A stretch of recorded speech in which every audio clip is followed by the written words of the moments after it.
Councillor Harvey Cohen, and I'd like to welcome you all to tonight's meeting of the Policy Review Committee on Wednesday, 3rd of December.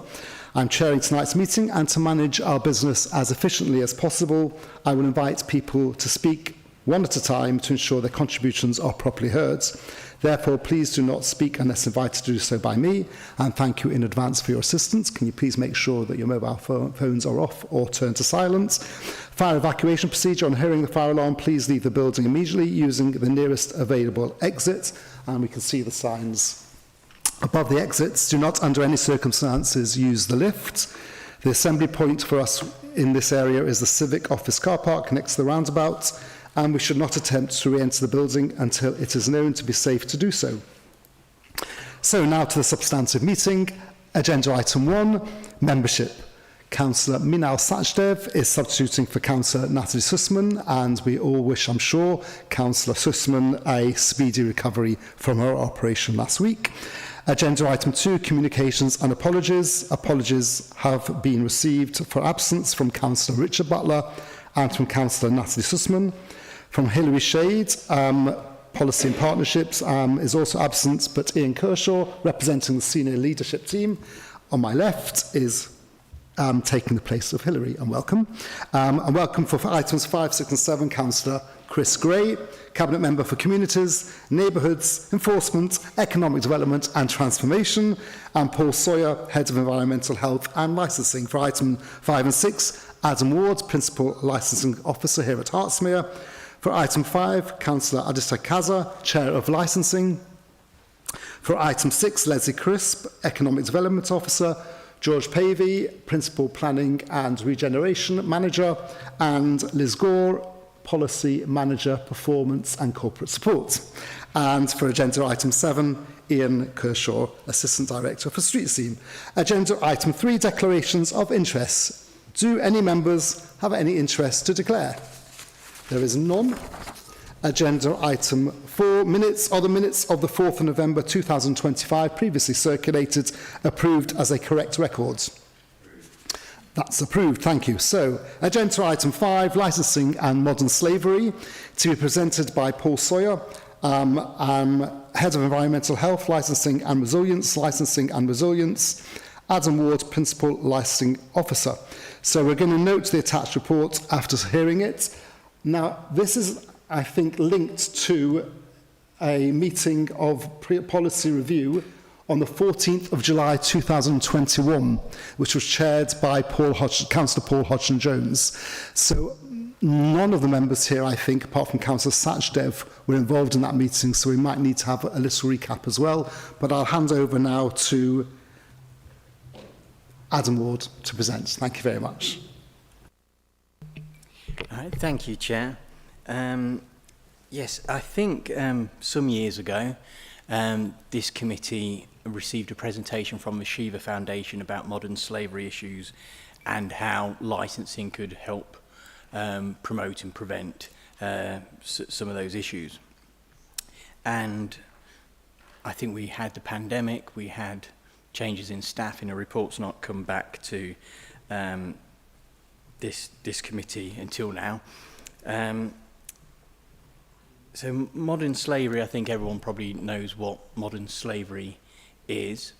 It's a crime without a licensing policy. It's still a crime and could still be dealt with under the various licenses that we grant and deal with. And I think at this committee a few years ago, the proposal was that it was put into our licensing policies when they were next reviewed, which did happen. And we've then had other policies following that where we've included modern slavery as an issue to be considered and for people to be aware of. In our Licensing Act policy, which we grant premises licenses under that deal with alcohol and entertainment, we tightened the wording on that to make it a little bit more robust. And all officers at the council, at least at a certain level, have modern slavery training as part of one of the core training modules. So I think there's an awareness amongst officers that if they see something, to report it and deal with it. But most importantly within licensing, we can only really deal with something where there's evidence.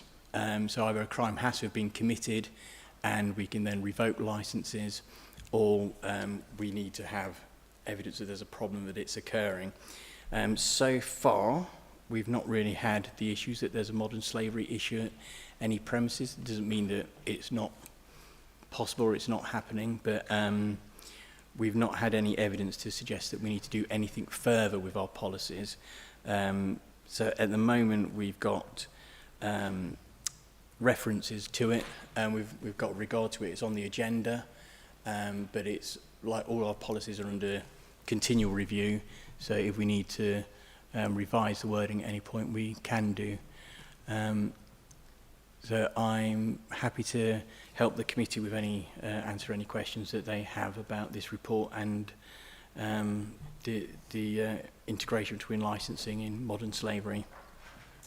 Thank you very much. Just before we come to questions, I've just received an email from Councillor Mia Hanley, who sends her apologies, and it was remiss of me not to welcome in our sitting in the public gallery is Maya, who's doing work experience here at Hertsmere. And I think for us, it's especially important for us to infuse the next generation of politicians, local government officers or civil servants. So hopefully our behaviour tonight will show her how wonderful it is to be part of this family of local government. And welcome. So now I'm going to hand over to members for questions. Can we just clarify, so the last time it came to committee was actually 2019? Is that right? That's what you believe. So it is quite a bit of time ago. I wasn't sure. I thought it was 2021. There was something which makes me, yeah, I think it may have been 2021. But let's hand over for some questions because I think it's quite important. I see Councillor Sachdev and Councillor Clarkson and then Councillor Sullivan. Thank you, Chair, and thank you for the summary. So I was obviously present for the Shiva Foundation work that was happening because it was my team at Shiva Foundation that were doing the work around the recommendations for licensing, procurement and other departments. And that was after we passed the charter at full council, I think back in 2019 as well. And as part of that charter, we as a council had committed to various actions around modern slavery, most importantly, trying to figure out how we can add that additional lens and training to absolutely every department, given the fact that it's our statutory duty to prevent crime and disorder, and modern slavery is a serious crime that must be addressed. I think this is a really good, I said this at the time, and I'm saying it again, that I think this is a really good opportunity to make sure that we can use the licensing framework not just as a regulatory burden, but as an untapped resource for proactive prevention in the area, utilising existing tools like inspections and license conditions. Since that time, I'd like to just say here, sorry, it's a long-winded way of asking a question. Since that time, Shiva Foundation worked with the Home Office to produce a national guidance around how every licensing team around the country can be embedding more capacity within their teams and frameworks to make sure that they are making the most of asking the right questions and finding problems where they exist. So coming to my question then, firstly, you mentioned that there is training that has been available for licensing officers. Has that training then been revised or updated since the time that it was initially given and worked out with the council? So that was one thing, because obviously things have changed and evolved since in the last few years around modern slavery. So that was one question, just to make sure that we are updating things as they go along. I think that's really important. Secondly, can you remind me whether we have added a dedicated modern slavery section to the local statement of licensing policy, and has that been looked at and updated to make sure that we are meeting recent requirements and recommendations nationally? And then I think finally it was just the operational integration around things, but I think those were my two main questions. And how much joint-up working has been happening. Like, I know you said there's not been any evidence that's been found. However, has there been any incidences where someone could have suspected something and the police were called in, or there was more joint up working happening, even if it wasn't positive evidence around it. So if you can just answer those few questions for me, that'd be great. Thank you. Thank you. Yeah, in relation to training, it's not licensing officer training. It's like training of all staff on the learning resources thing that all staff do. And I think it is refreshed regularly, but I don't know how often. But it's like sort of cyber awareness and data protection and all these various other things that we kind of refreshed regularly on. So that is one.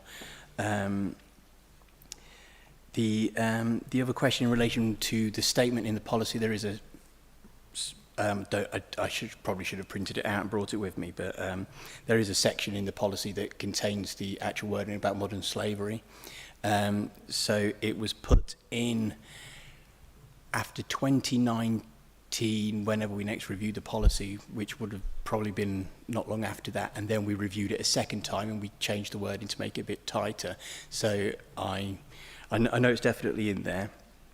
And then in relation to joint working, we have gone on enforcement visits with the Home Office, but usually to where the Home Office have a belief that there are people that don't have the right to work in the UK that are working in premises. And they could stray into modern slavery issues. It depends. Some people could be getting a very fair wage in just being employed without the right to work credentials, but they could also be being used as cheap labour because they've got no other choices. So that's probably the most likely area that we would come across it. So we had a premises licence review last year now, where a premises had been employing illegal workers at the restaurant, and it was raised as potentially there was a modern slavery issue. There wasn't any evidence that that was actually the case, but I think the committee that, the subcommittee that heard that review application were aware of it and the potential for that to be present in those types of situations. And we also do a lot of joint visits with the police. Mainly modern slavery issues I think are very difficult for people to identify, and I think probably the biggest thing is to create more awareness amongst licensed premises, to not necessarily to, you know, if someone's going to commit a crime, you can't stop that, but premises that might see things happening on their premises that are nothing to do with them, that they can identify and report it to the correct authorities, and also the public to sort of notify the police of issues. So that's something that still could be improved. It's one of the things we're looking at is how we better work with licensed premises, is to try and get them to promote a whole range of initiatives that we have, such as violence against women and girls, modern slavery and various other things. So it's something that we're looking at doing in the future about that.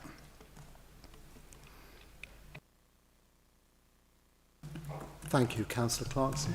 Thank you, Councillor Cohen, and just congratulations actually to Councillor Sachdev and the Shiva Foundation for first bringing this to Hertsmere, and it was fantastic that the charter was passed, and I'm glad this has come to policy review finally. So well done all involved on that. It is a very important issue, and it was just actually building from the questions that Councillor Sachdev's asked. With those high-risk areas and obviously street trading, scrap metal are the two of the key ones.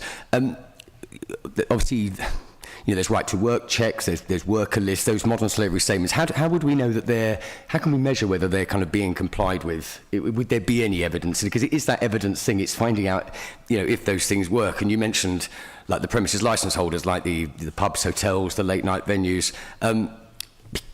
It says in the report about these constraints, the 2003, the 2005 Act. I mean, can we work around it? Can we do more if there are this negativity towards the blanket? I think it's described as the blanket policy requirement. So just get some clarity on that. And just finally, actually, things like the taxis, that the private hire drivers, they complete their safeguarding training, they get their handbook.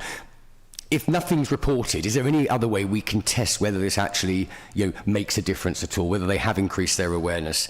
Could there be any data that could, say, come back to the committee on this? Thank you. Yeah, it is difficult to identify and get the information, get people to report things. What we do with street trading, as an example, is every person that is going to be trading, not just the business owner, but any person that's assisting them, has to be named to us and have the right to work code given to us, so we can assess that they've got the right to work in the UK, and we can inspect and find someone probably working and we don't know who they are. We can then try and follow up whether they have the right to work. If they don't, then we could probably report that to the Home Office and the police. But then the investigation as to whether it's modern slavery would be carried out by the police, and sometimes they don't. If something's dealt with, someone is working unlawfully, they might just be dealt with under other legislation. What we would then have to do is look at the street trader and say, well, you were using someone who shouldn't have been working here, so we're not going to grant you your consent anymore. But we couldn't necessarily say it's because it was a modern slavery issue, because we wouldn't know that. So with a lot of licensing, you're trying to find enough reasons to make decisions that are protecting the public, but you can't necessarily always say that it's a particular kind of issue that's at stake. So scrap metal's probably similar. We would inspect a site and see who's working there. They're not required to tell us every person that they have working for them. So then it's down to employment law legislation, and they're a private business, very difficult to sort of get involved in that unless the police probably looking at sort of different type of crime, may investigate and follow through with something. So it's not easy to be proactive with licensing. You're always reactive with you've got the evidence that something's happening. But I think we have the tools to take action if we have the evidence. It's just gathering the evidence, which is usually the difficult part. Thank you, Councillor Sullivan, and then Councillor Allen. Thank you, Chair, and thank you for your information. So I know there's lots of information around training. I know the LGA guide, a councillor's guide to modern slavery, is actually was made in conjunction with Councillor Sachdev back in 2019. So I know that resource is out there for officers, for members, and people as well. I'm looking at the minutes from the 2021 meeting, which I think this update has come from. There was some, there was some notes there about training, and I know some of that, obviously, because it said these are ongoing and that they're there on the e-learning for officers. There was also bits in there about procurement training, and I know that must be such a huge element of modern slavery, is where we procure from as a council as well. So I just wanted a little update on that as well. And are there any current plans for any borough-wide marketing? So there must be certain times a year where this may increase as well. In different trading periods where things are busier, is there any kind of pinch points where we see an increase? Because I know there were arrests done in February this year across Pottersbar, Barnet and St Albans at brothels and other institutions around the borough. Thank you. Yeah, thank you. In relation to the procurement, I think someone from procurement, Mr Kershaw will answer that in a moment then. In relation to pinch points, I don't know if there are particular periods of time where you might see certain issues. I think you do get phases of some of our pubs have had a run of people using fake money, which they say seems to happen usually every year around Christmas. So certain crimes do occur in a sort of seasonal way. But I don't know if there's anything that we could say a modern slavery issue. I think usually they're more long-term kind of relationships that I don't want to use the word slave owner because I think it's a bit different, but the business that is using someone in an economic capacity, it's usually a relationship that develops in a sort of controlling way. So I think they probably develop more over time than you could sort of say it happens more often at one time of the year or another. Thank you. And Mr. Cushel, would you like to talk about Yeah, just to pick up the procurement point, certainly, yes, modern-day slavery requirements are built into our procurement training and built into our contract requirements. So all of our contracts will, at an appropriate level, contain requirements of our contractors to make statements saying that they comply, and we're able to validate that to a degree. I just wanted to also come back on the training aspect. So the learning pool is the online resource that the council buys into, and we have a modern day slavery training component within that learning pool. So the refresh of the training is done through the commissioning of that external training resource, which is used by a large number of authorities. It's mandatory for all staff. Not all of our staff have access to email, but we provide modern day slavery awareness training for all staff. So thinking of my street scene staff, I deliver an awareness training session around modern day slavery and other issues for our street cleansing and refuse collection staff as well. Councillor Allen, then I think Councillor Clarkson's got a very small little... I've got a slightly awkward question, I'm afraid. Obviously, extremely important area, and like many of the most important areas, doesn't get a lot of attention. Almost by definition, people who fall victim to this are very unlikely to contact the council about it because they're disenfranchised. But looking at the nuts and bolts of it, given that the council's powers in this regard are quite tightly framed by the legislation, work has been undertaken, work is underway, and there's various things that could be tweaked or changed. But in point 3.32 in this report, officers do not consider it appropriate for licensing policies to be reviewed by the Policy Review Committee. And as we're talking about sort of, tweaking and nudging and refining the system, what is the policy issue that we should be grappling with here? It's a question that I was going to ask at the end about us being the appropriate one to look at the policies, because that's what our role is. Yeah, Councillor Cohen, that was mine too, actually. You Yeah. don't have to defer to me. I was going to ask the same question. And I think it is the role of policy review to go through policies and to add in any discretionary policies we think might be pertinent after taking advice from experts in the field. Okay, I'm not trying to be too awkward, just trying to get parameters so that we can do the make the most useful contribution. But I will ask a supplementary. It's very interesting. It's a very interesting area. But could officers provide a little bit more data to help us consider it further? So, for example, do you know how many licenses have been revoked by this authority following such a case? Do we know how many times we've contacted the police after officers have picked something up? Is this something we get involved with every day or twice a year? Yeah, the answer from the licensing perspective, I don't know about other areas of the council, but we haven't contacted the police about modern slavery issue in the almost 4 years that I've been here. No licenses have been revoked. We've not had any complaints indicating a modern slavery issue at any premises or taxi firm, scrap metal, or any one that we license. Inference you can draw from that is that it doesn't happen, but I suspect that's probably unlikely. So maybe, Chair, and I don't really have the answer sitting here now, maybe our policy question is to do with awareness of this authority's role in these matters. Yes, very good idea.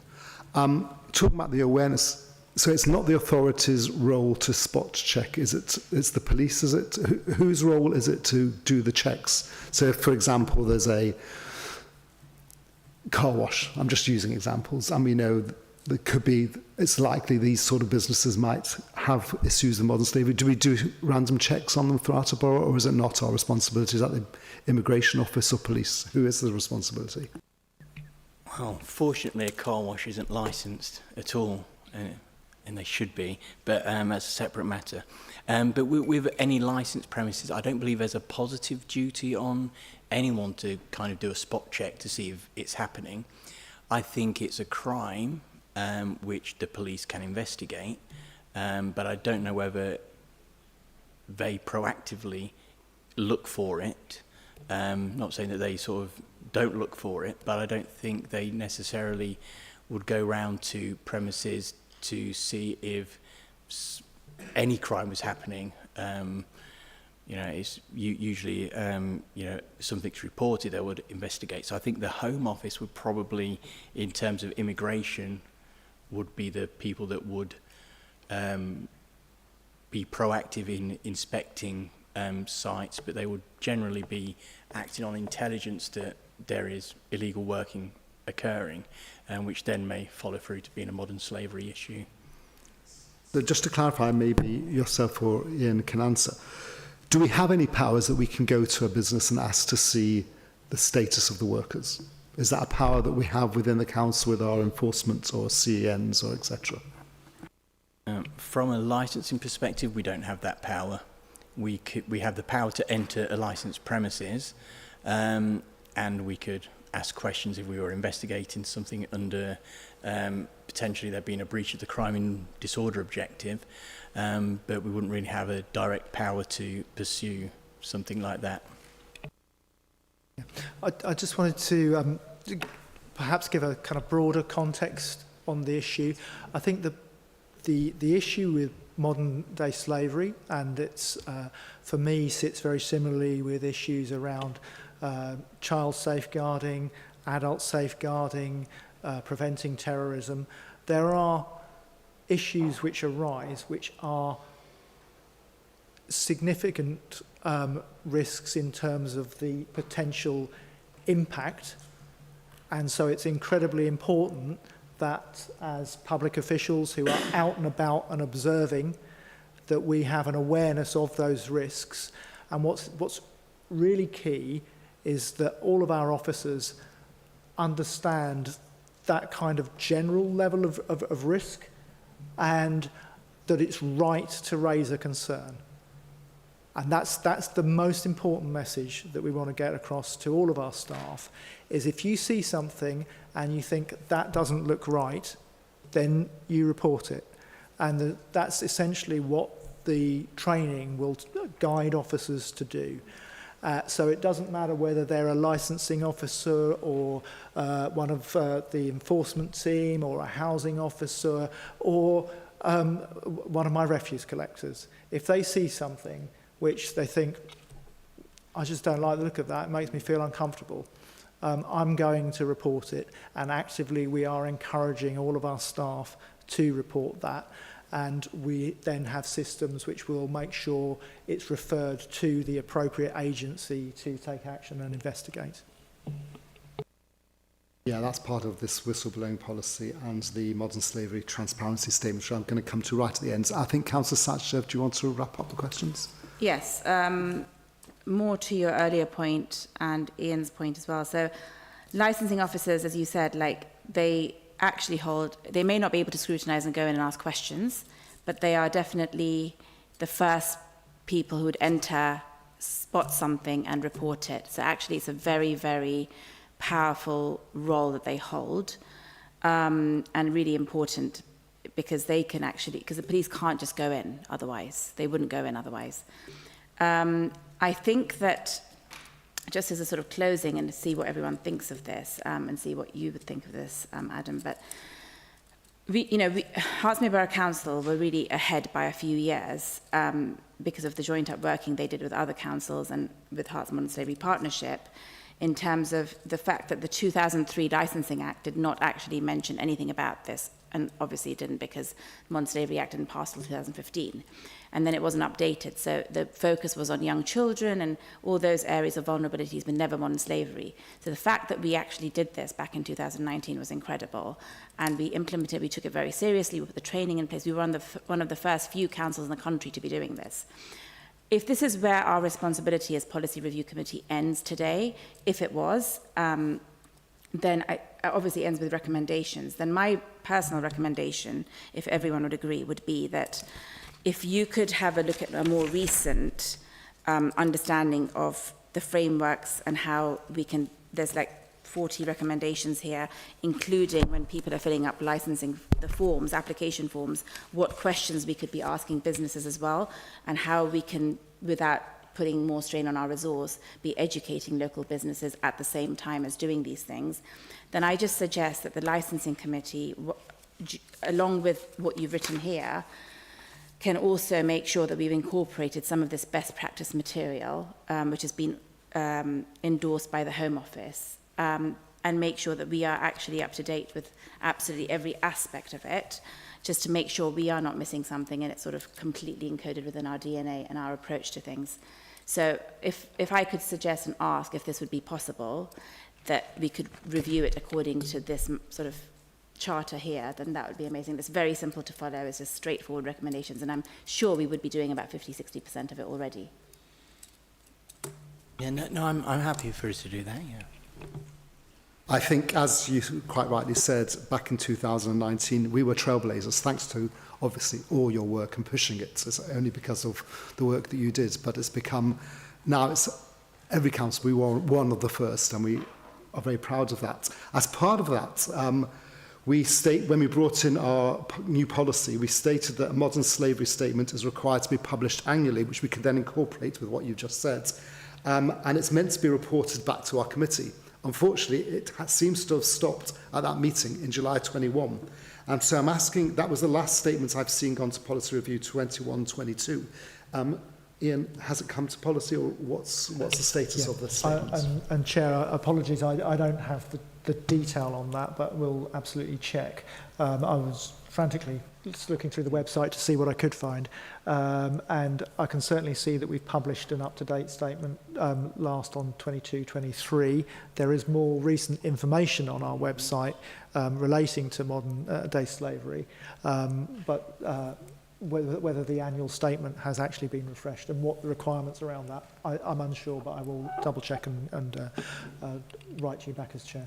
Fine. I think that's very good. So, just following on from the end of your report, when you said that you do not consider it appropriate for licence policy reviews by the policy review, if we feel we wanted to, we can, and we would. But I understand why you've written that, and it won't. But we would want the statement to come to policy review annually like it used to. I think we need to reinstate that, and we'd like it to incorporate what Councillor Sachdev said in her closing remarks. I think that's very important because it's such an important topic. Members, thank you very much. I think it's been a very important discussion, and it's one that we should keep reviewing, which is why it's meant to go to policy review annually, and it will. And thank you, Adam, for presenting so well. And I think it's the first time you've come, isn't it, to our committee. So thank you very much, and I hope you'll be looking forward to coming back. Or maybe no need to. So members, those points, do we agree those points? Thank you very much. So let's now move to agenda item 6. The portfolio updates from Councillor Christine Gray. I'm not going to repeat your title because it will take... Chair, I'm so sorry. Chair, can I just on that, on 3.33 then, on that report, it says no further update on this matter is proposed to the Policy Review Committee. Are we changing that now then? So not on the licensing, it's for the annual statement to come to us. So that still remains. So it's done. Sorry to clarify. And I think if Councillor Sachdev can come along to that meeting, it would be great to make sure all these points are incorporated. So we'll give it a few months to maybe reincorporate the comments that's ready. I presume the annual statements will be ready from March, April next year, so it will be quite pertinent. I assume that as well, Chair, Yes. but I can't say definitively. Okay. We'll look into it, thank you. Yeah, thank you very much. Okay, so Councillor Christine Gray, accompanied by Officers Paul Sawyer, Hilary Shades and Leslie Crisp. I think that's right, isn't it? So the update from Councillor Gray, welcome. Yes, thank you, Chair, and good evening, members. They've left me in charge of the technology. I also have a presentation to give and drinks on the table, so what could possibly go wrong? So I'm going to take this in two parts, if it's okay with yourself. We're going to deal with the economic development section first, and then we'll move over to communities, neighbourhoods and enforcement going forward. So the economic development team have worked with over 350 businesses, offering thorough advice, networking, seminars and training. We work closely with partners such as Herts Futures, Herts Growth Hub, Visit Hertsmere and the Herts Chamber to provide a comprehensive support packages to businesses in the borough, irrespective of their size and sector. It's delivered via workshops and training, the Hertsmere Works Network Group, and a 6-weekly newsletter that goes out to 5,000 businesses in the borough and delivers a greater engagement at events both at the council and our partners. 9 business networking events have taken place in the last 12 months, with speakers talking about topics as wide as mental health well-being in the workplace, sustainability action planning, through to the creative sector pitching and financial support. In addition, we did a day-long workshop on AI and its advantages, and on average the attendance is between 70 and 100 business members. In the upcoming 12 months going forward, we will kick off the next business networking event on sales, and a business think tank program is currently being worked up and developed. Close collaboration with our partners to raise awareness, extended networks, collaborations, and influence future projects continue. Hertfordshire Chamber, we sponsor the Inclusivity and Diversity Business Award.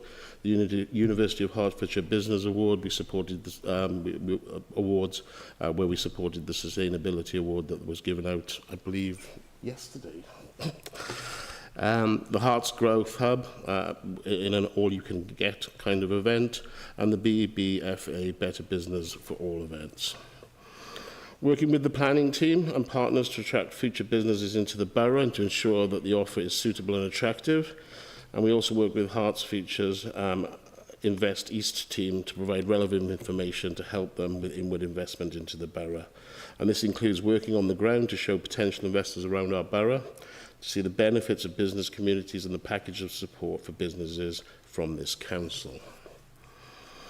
The Hertsmere Skill Partnership, which with representatives from the Borough Council, the Head of Planning, ED, and myself, Oaklands College, West Herts College, University of Hertsmere, DWP, Wenter, Step to Skills, Herts Chambers, Herts Futures, and representatives from the construction, creative, IT, life sciences, and prison services and hospitality. The challenge is to develop a more clear-line skills and employment offer to Hertsmere, to enable us to enable the full range of training organisations and employment opportunities in the borough to engage and collaborate on projects for better life chances. We've had some successes, including Oaklands College rolling out a new town planner apprenticeship programme, and also there was a need for new childcare courses to help with the increase in childcare hours that was recently introduced by the government, so that we filled those skill gaps with our partners.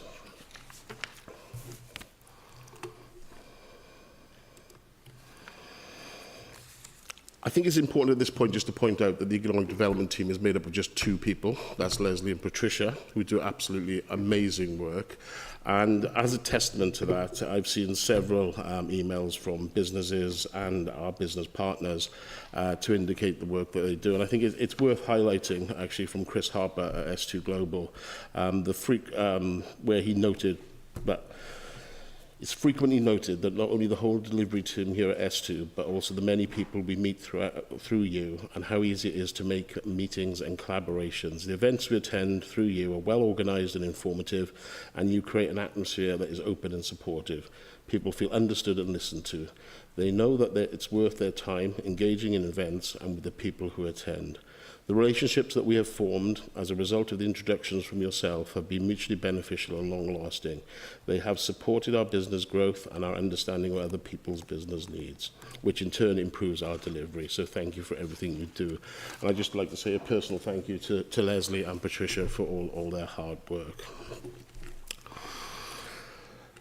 With regard to the Creative Forum, working with businesses to create and the creative sector to look at specific needs for the sector and work to resolving issues arising. Generation Hertsmere, on the 5th of November 2025, supported by Hertfordshire Futures, we held our 4th Generation Hertsmere to enable a large number of young people from all secondary schools in the borough to engage with local employers. 67 businesses attended it, free of charge, to inspire and advise our students from years 10, 11 and 12 and 13. These covered many sectors across the borough, the armed forces, the police, educational options, and to help those who have learning difficulties. 500 students attended, with conversations leading to work experience for 2 Hertsmere students by GSS, and 2 employees being put on T-level courses as a direct result of Generation Hertsmere 2025. And currently, there are other ongoing conversations. I believe only yesterday, AWP Legal has offered a short-term work experience stroke placement to one of the people I met at Generation Hertsmere.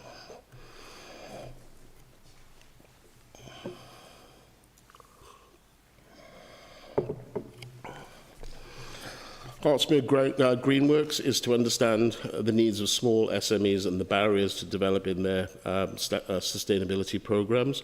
We're looking to develop a program of events to enable smaller business to understand the importance and the opportunities arising from sustainability. The following is a successful program of workshops delivered to Hertsmere. This followed, a successful program of workshops delivered to Hertsmere councillors, enable them to help and support more business becoming sustainable. And I'm pleased to see that many members in this chamber tonight actually went through that course that was put on in the council. And I think we all got a lot of useful information from it, and I believe 1 or 2 of them went on to take even further courses. Working with Decorum, St Albans and Watford councils to produce a Fit for Bid project, which was jointly funded by all boroughs through the 2025 UK SPF funding. This was a series of initiatives including one-to-one mentoring and workshops which aim to help smaller businesses to understand the tendering process and procurement frameworks, thus making them more likely to be successful in tendering and helping them to grow from this. The culmination was a Meet the Buyer event last week to promote the buy and supply local. Bus in Hertsmere numbers, Fairbanks, Cerridon and Hertsmere procurement signed up to talk directly at the event on doing business with SMEs, increasing local business sales support and attending numbers from Hertsmere. Support new visitors to Hertsmere programme in developing with Herts Futures following consultation in the progress. Leslie attended a board meeting with Warner Brothers on the 25th of November.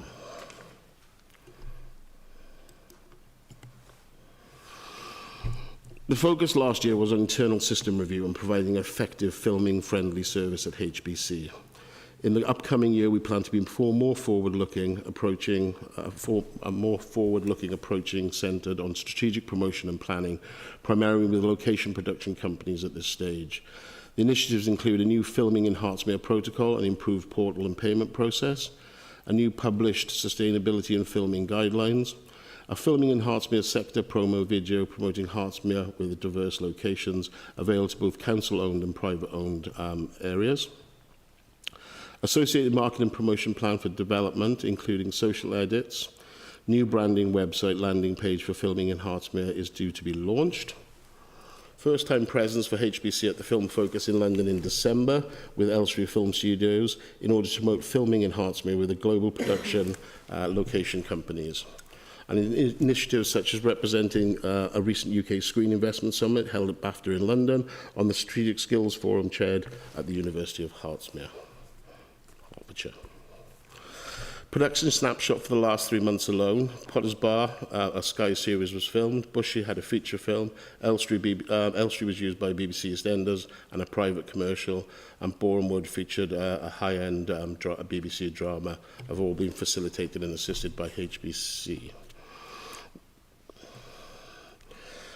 HBC's direct income from filming in Hertsmere over the last 12 months has been approximately £24,000. The previous year of 23-24 was only for £1,480. Hertfordshire Film Office income generated through approximately another £2,700, so the total was £26,700 approximately. These funds are in addition to a new sector production CRM database that our officers have now established. The Film Focus event in 2025, this will be taking place on December the 8th and the 9th. Focus is an annual trade conference held for anybody involved in the creation, production or promotion of on-screen entertainment. Opportunities to meet facilitators from the UK and abroad, including creatives, production companies, film location scouts, as well as fellow local authority film officers. This year, HBC have a stand with Elstree Film Studios and the Hertfordshire Film Office, along with Sky Studios, and a promotion video will be premiered at this event with thousands of industries attending. I'm going to stop there for a moment because I'm actually going to allow you to see the video, even though it's 2 or 3 days early, but I think it'd be worth you having a little look. There is no popcorn. Where does the next generation of global story... They should never have let me operate the system. Why hasn't that gone off, Alex?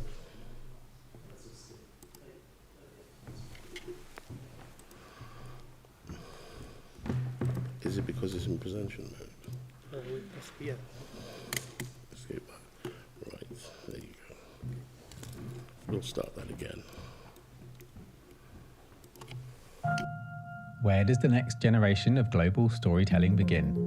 Right here in Hertsmere, home to an iconic film heritage, over a century of storytelling, and now the future of the creative industries.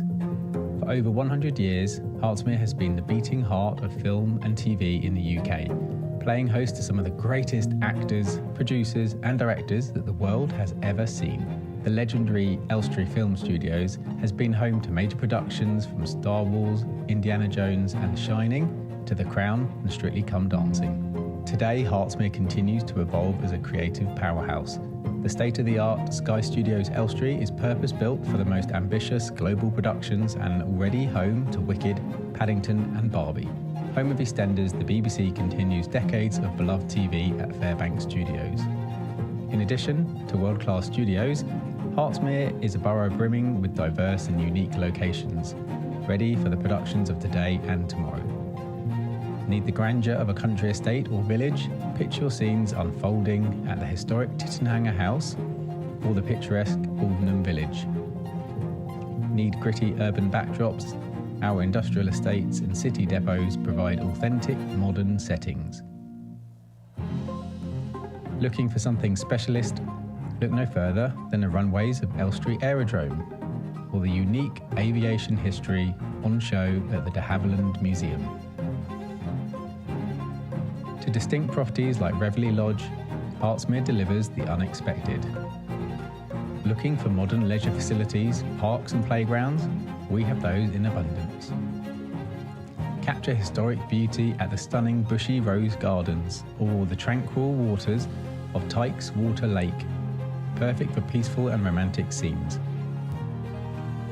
Find authentic community backdrops along the charming and vibrant streets of Shenley, Radlett and Potters Bar. Or the perfect secondary school setting at Dame Alice Owens for youthful dramas or period pieces. Enchanting buildings such as Manor Elstree Hotel were used as locations for Dracula and A Clockwork Orange. Or perhaps you need a sporting venue like Boreham Wood FC. Hertsmere provides. All of this is supported by a mature and experienced local supply chain, freelancers and excellent transport links to London, the North and international airports. A future fueled by investment in the world's leading studios and creative innovation. Bring your next story here. Be part of the next chapter and where the future is being filmed. Hertsmere, your production perfectly placed.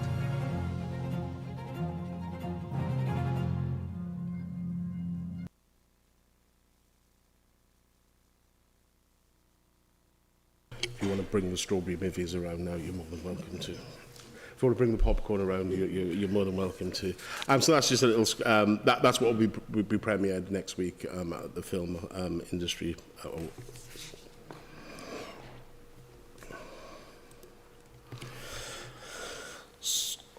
I'm also very pleased to say that both Patricia and Leslie sit on several boards. So Leslie sits on the University of Hertfordshire Business School at the Dean's Advisory Board and Get Hertfordshire Working Strategic Group. Patricia sits on the Oaklands College Industry Advisory Board for Digital and Tech, and Leslie sits on the Oakmere College Industry Advisory Board for Financial and Economical Business Boards. These groups and memberships raise awareness of the work being done by the Council in the Borough and influences future programmes and curriculums for our young people, businesses and residents. This includes understanding the new T-levels, apprenticeship placement opportunities and work experience. Chair of the Hertfordshire Economic Development Office, HEDOG, to work across the county with all Herts economic development teams to ensure best practice and opportunities delivered to business, irrespective of postcodes, and local businesses can take advantage of a county-wide offering. Thank you, Chair. Thank you very much. So, members, that was the Economic Development and Transformation presentation. Thank you very much indeed. Before we go to questions, can I also add, I'm sure on behalf of the committee, our thanks to what is the powerhouse of economic development, Leslie, Crisp and Patricia. I see firsthand, because I'm on a course, as Councillor Gray alluded to, from the SDU course, and I see how much Leslie is respected by her peers on the course, but also I went on the networking event today at Sky Studios, and it's packed. And everyone has only amazing things to say about Leslie and her team. And we forget what a small team it is, but what she does for the borough is phenomenal. So I think it's really important to acknowledge that. And thank you on behalf of all of us. Members' questions. Councillor Green, then Councillor Clarkson, Councillor Sullivan. Thank you. I have two questions, actually. Sorry. Yeah. The first is, you talked about the amount of money that the council has been able to get through, filming companies giving us, paying to use our land, etc. Do you have any information on how much economic impact there's been to the local communities?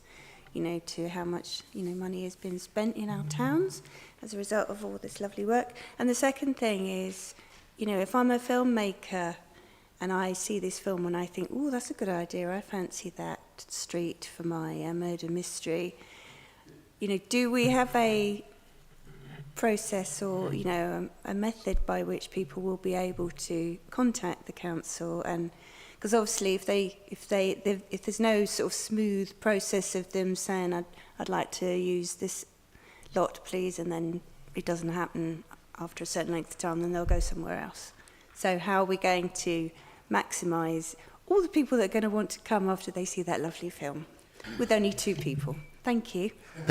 Yeah, no, I appreciate that. And I'll probably answer them in reverse order and take your second question first, actually, because, as I said, in 2024, we actually spent some time kind of setting this all up, ready to go live with the proposition now. So that residual income was without promotion in that regard.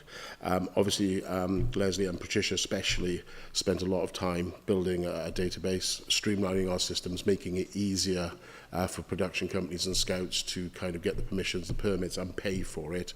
As Councillor Clarkson will know, because he's in this world, time is money, and everything runs at 120 miles an hour, and we weren't there at that point. We are now. The system is much more streamlined and much more efficient, so we're much more attractive to the scouts, etc., that want to use us.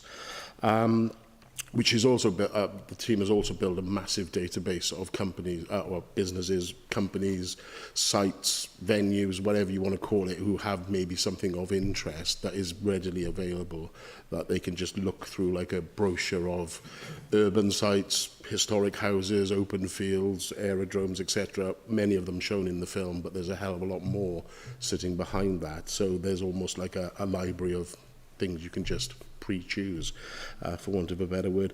In terms of the economic development it brings to the area, there has been some information done on that, and it is hard to capture to the penny, but we do use the kind of Film England's kind of definitions and kind of calculations and formulas for working that out. There was a high-end TV drama categorised by Film England as having a £3 to £3.5 million budget per episode, that was recently filmed in Potter's Bar. The kind of economic impact, kind of spend calculation was round about £29,000 a day in the Potter's Bar area. There was a mid-budget feature film categorised by Film England as a £10+ million budget that was recently filmed in Bushy, and that kind of had an average economic impact of about £37,500 per day into the local Bushy economy. So, it's a lot of money. It's not necessarily all going to come to the council in any way, shape or form. It's only council assets that we can charge for. But there are the things like the filming permits. They tend to use our car parking spaces and take block bookings in car parking spaces to store equipment, etc. So it will only be a good thing. And I'm really, really proud of the team and the video and the fact that this will be premiered in front of so many industry people early next week. Thank you. Thank you very much. to add to that, there is the Hertfordshire Film Office, which we've seen advertised at the local events, and that is the main gateway. And I think the figures for Hertfordshire they're in the millions of what it brings in annually, and Hertsmere is part of that. So I wonder if, this is the website for it, as I'm sure you know it very well. Maybe Hertsmere should have their own one. We have for... That's what we've established. That's that database of facilities like Elstree area. So if I do a search on Hertsmere Film Office now, it's... Okay.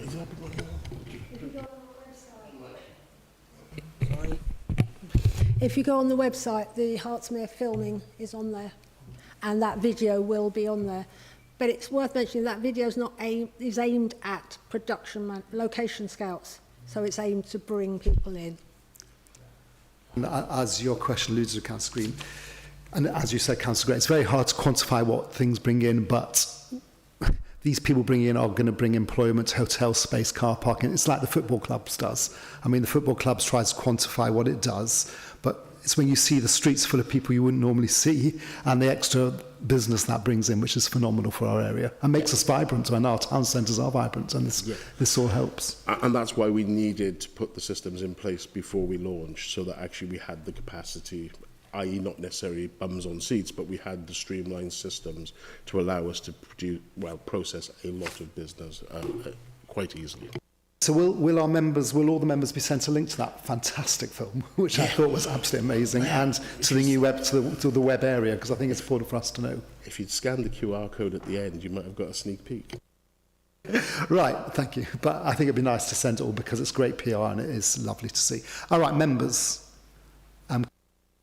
Thank you, Councillor Cohen. I will just add, so it's on the record. As Councillor Gray alluded to, my business came out of central London. It was a talent agency, the business I worked for, AIM, in fact, representing a lot of the stars that were in another promo video I've seen, stars like Brian Blessed, the late June Brown from EastEnders who worked here. The agency that represented them came up to Hertsmere because it wanted to be, as the video states, part of the next story and part of the next chapter. So, yeah, I'm living proof that, businesses are moving out, so it's great, and the video is fantastic. And indeed, the work that the economic development team are doing for the industry that I'm so passionate about is fantastic. I actually can't really fault it. It's brilliant. Small Business Saturday, because obviously this coming Saturday, and it's mentioned about. We talk about high street resilience and looking at those small businesses like Shenley Road. In my patch, Bournemouth Hillside. Not an awful lot here on supporting those high street businesses. And I was wondering within those forums that we have, all those different groupings, whether they're, and I'm not getting political here, but there is a support group, because we know high street shops, small businesses could be said to have had a rough ride at the moment with the increase in business rates, with the increase in the employer's national insurance. Is there any way that we can, as a department, support those small businesses, take those local pubs, the cafes, the restaurants that are struggling? Can they meet and share good practice? Can they meet and discuss how we're mitigating against these economic pressures that have obviously come down from the top down? It's not Hertsmere's fault. Be great to get some things in light of Small Business Saturday. Very valid point, and obviously we can do our part to promote Small Business Saturday, but we already do have that in place, and probably remiss of me not to mention it, but we do have a town centre partnership with a lot of the businesses on Shenley Road. We meet roughly once every 2 months, and we're actually using we're feeding in from them and actually asking them how we develop the town going forward, because obviously under the kind of regeneration programme for Potters Bar and for Boreham Wood, we need them on that journey with us, and they've provided us with a valuable insight into what they would like to see, what wouldn't work, what could work, and that's factoring into the work that's going through in the high street regeneration piece. So there is support for them. It is already out there. I didn't mention it in my report because we've got a lot of reports to get through. Any further questions? Councillor Sullivan, then Councillor Satcher. Did I miss you? Were you Councillor Allen was first? Yes, sorry, I did. You did miss me. Yes, Councillor Allen, and then. Thank you. 2 questions. Thank you for all of that, Christian. Firstly, all the film stuff, obviously fantastic, but that is a sector where those involved find it quite easy to articulate themselves and what they need. The first question is, what is the sector which is least able to articulate their needs and aspirations where you or we as an authority can intervene? And secondly, in policy terms, what have you changed since being the portfolio holder, that you think is most significant?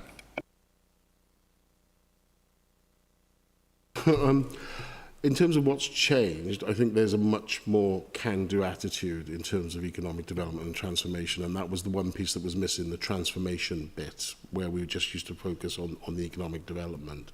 I think it's important to remember from 2019 was the first time we had an economic development officer in this council, which was Leslie. We've now expanded the team to 2 people and hopefully look to expand further going forward. We're doing a lot more collaboration with other councils, so obviously events that we put on cost a lot of money. If we can do it in collaboration with other councils and actually have a wider audience of businesses, bringing businesses together, as the chair mentioned this morning, the room was absolutely buzzing with people making interactions, almost self-supporting each other, taking away best practices where they're struggling, where they're not struggling. High streets remain an issue, as Councillor Clarkson has alluded to. Trading environments on the high street is very difficult, and you know, you have your chain shops which are harder to get involved because they tend to have a manager who's just there to run that shop and not necessarily invested. But then you have the high street businesses that have been there from day dot, who are kind of family run mum and papa type shops who need a different type of kind of help and support. So I'd probably say high streets are probably one of our biggest concerns, but equally we do have a very broad range of industries and sectors in Boreham Wood, from biomedical, construction, film and TV obviously, and all the support that goes around that. You look at the tenants that are on Elstree Film Studios, for example, there's about 40-50 tenants on there who bring a whole wealth of expertise to that area. So yeah, that's what I'd say. Leslie, would you like to add anything?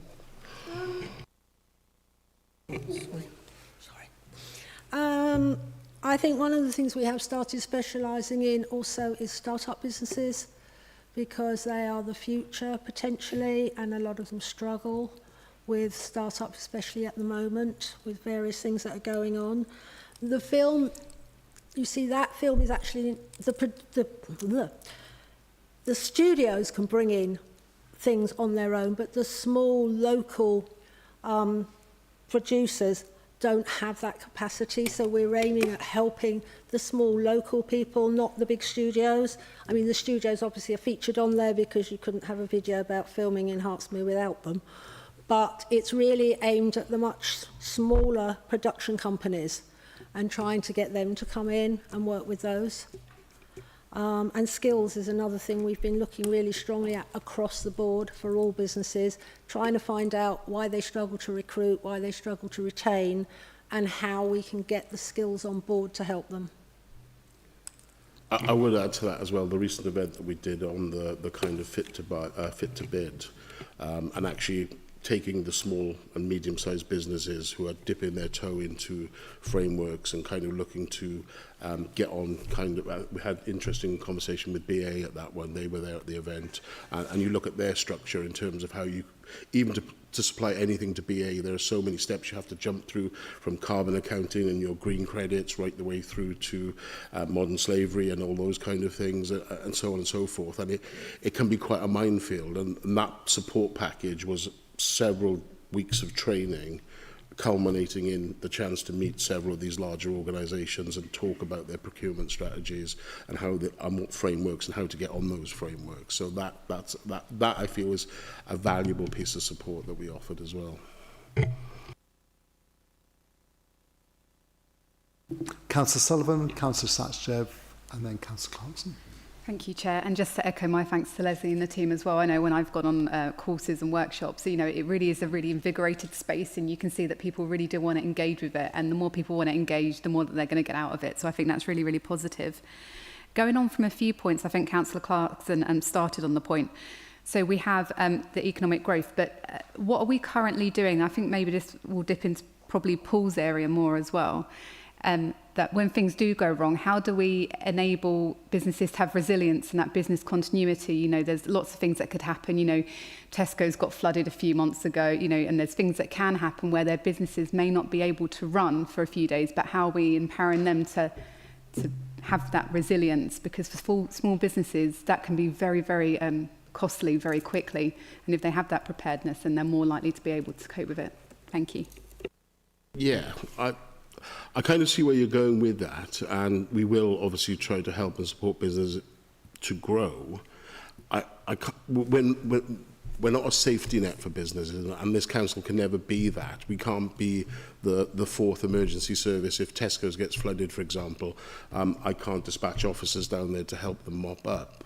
I don't kind of get what you mean in terms of what you think economic development does in terms of that with regards to acts of God or what have you. No, I think my point was more around, because it's on the website and it's linked on community under business continuity and resilience, and that's a term for, you know, emergency planning. So every business would have that in place. You know, this is how we would secure our property, this is how we would limit costs, this is how we would get back opening, and every kind of business would have that in their emergency preparedness plan, which the council have. And it is on our website. It's just like, is that linking into your area, or would that be more environmental health? Because it doesn't really kind of sit under any particular portfolio, because it must be a bit of everything, really. Yeah, and we would support business in writing up their recovery plans and how they would, you know, deal with whatever, fire, flood, act of terrorism, etc. There would be, we do support and we do help them kind of think of that problem and how to resolve it. But like I say, we're not the fourth emergency service. We can't force them to do it. Ultimately, they are the business owner. And if they don't put processes and procedures in place to deal with those kind of events, it's ultimately the business owner's issue. I mean, through you, Chair, I just wanted to drop in on that, because I think the wider responsibility for providing advice and guidance to businesses on resilience and business continuity sits with the local resilience forum, and so there's national information which comes down, it gets fed down through local resilience forum. At a borough level, we are really providing the support to principally the county council as the lead in that area for that particular issue. I think it was Councillor Sachdev. Thank you for the presentation. The video is fantastic. And thank you to the team, to Leslie, and it's amazing how much is being done. So two sort of quick questions or suggestions, maybe if you might be doing something around this already, without adding ever more pressure, but just something to think about. Labour has been talking about inclusive growth. I want to ask how this is translating locally, or how you want to translate this locally. And I'm specifically alluding to encouraging female businesses, minority entrepreneurs, those sort of things, and if those conversations are happening or potentially on the cards. The other area was about the growing uncertainty and young people and unemployment and antisocial behaviour, and how your department could be actively potentially building partnerships with local employers around local apprenticeships and work placements. And I know, even whether it's direct or indirect, but are these conversations happening? Thank you. Yeah, really interesting questions. And yes, we do. We're trying to support our youngsters as best we can. We obviously have Generation Hertsmere. There were some really good results that came out of Generation Hertsmere this year. And obviously we're trying to inspire the kind of that generation to actually think about their careers, make the right choices in terms of education, whether that's going to uni, whether that's doing T-levels, whether that's going to the apprenticeship programs, and all the help and the support that's there. I did mention that obviously we have a skills board, and we look at the skill shortages in the borough, and what employers are telling us they're struggling with, working in partnership with like DWP and various other third sector parties. We've introduced a planning course run by Oaklands College. We also understood that there was a skills gap in the number of qualified childcare minders in terms of the new government's rules on the number of childcare hours that are needed. So we skilled up and offered a course to allow people to get their entry-level qualifications to be a registered childminder and actually work in creches, etc. So we identified those things before the rules came in to allow us to upskill people who want to do that.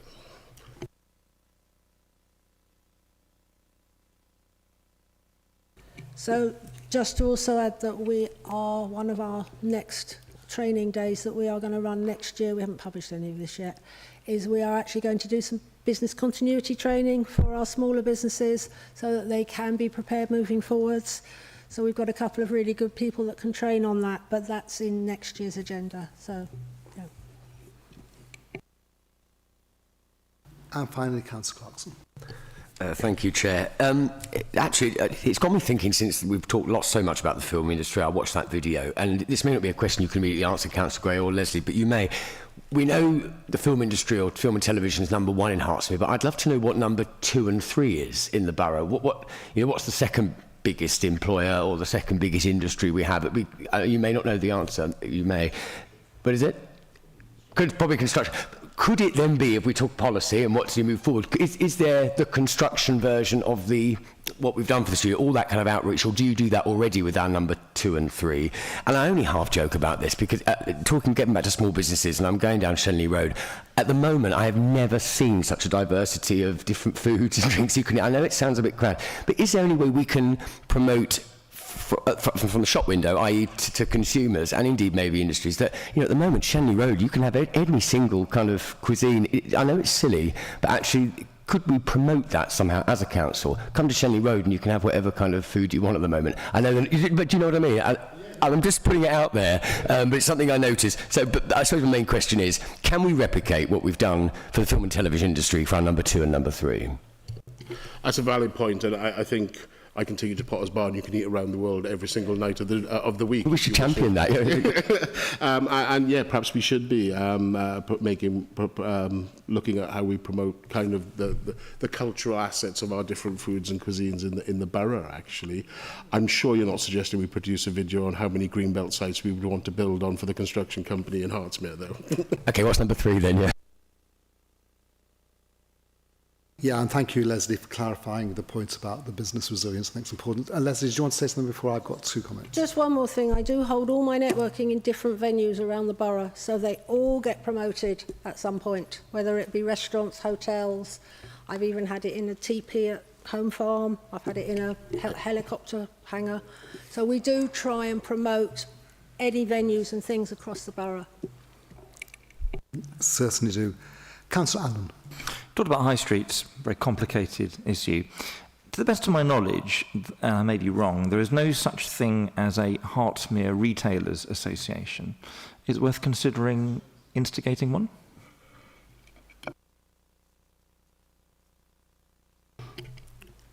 There's merits to it, but it needs the buying of businesses more so than us. We could ask businesses if they'd be interested in doing it, or maybe it's a piece of work that the scrutiny panel could do and actually take that away and see if there is interest in something that would we could replicate across the whole of the borough.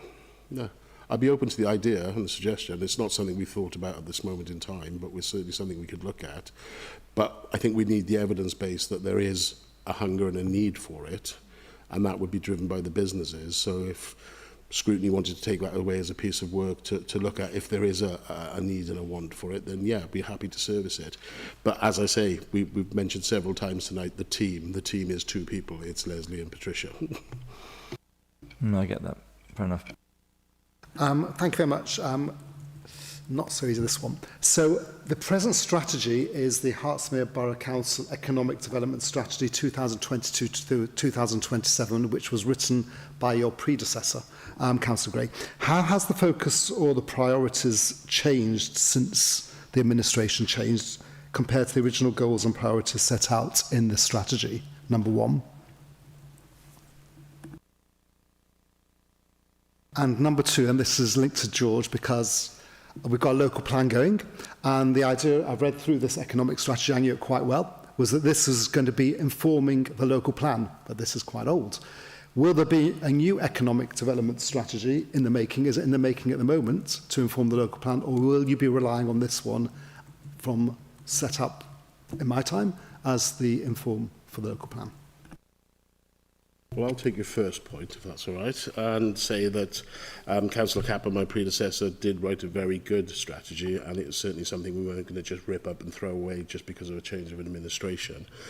We have strongly focused on the film and TV sector and all the stuff we've talked about there in terms of streamlining and improving our offering, and that was the main reason that Patricia was taken on, and that's her core focus. In terms of where we go from there further on, I mean, that's for discussion, and we'll happily take that away and look at it. But it's more refining what Caroline left as a legacy rather than redefining, I would say. And I'm definitely throwing the second question over to George. I said I wouldn't get through this meeting without a question on the local plan. The relationship with the local plan and the economic development strategy, I don't necessarily know if we've discussed in real detail, other than they would need to be broadly aligned, and of course the local plan would need to support whatever's in the economic development strategy.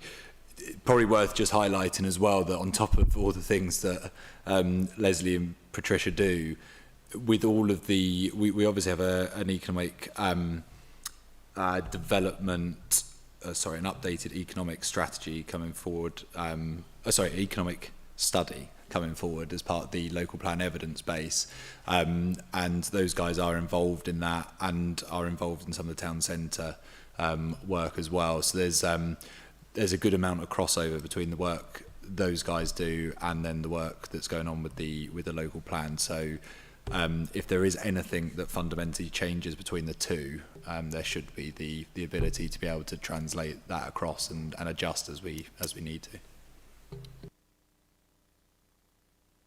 Okay, thank you very much indeed. So we'll now move on to the next part of your presentation. Thank you. With permission, can we have just 30 seconds to allow George and Leslie to leave? They've been up since 7 this morning. They have been, as we have. And so I think it's only fair that they can get to go home now. So thank you. Certainly know Leslie's had a busy few days, and I'm sure George has as well. And there might be cricket starting as well, George. Yeah, thank you very much indeed. Thanks, George. Not till 4 a.m. At 4 a.m, exactly.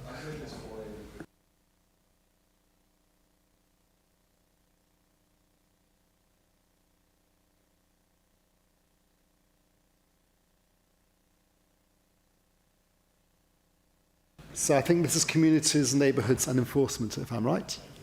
Thank you very much. Thank you, Chair. The Community Safety Partnership is a statutory requirement of the Crime and Disorder Act of 1998, which puts a duty on responsible authorities in the graphic on the screen to work in partnership to tackle crime and disorder and improve community safety. As no single agency can deal with or be responsible for dealing with complex community safety issues, these issues can only be addressed by more effective and efficiently through partnership working.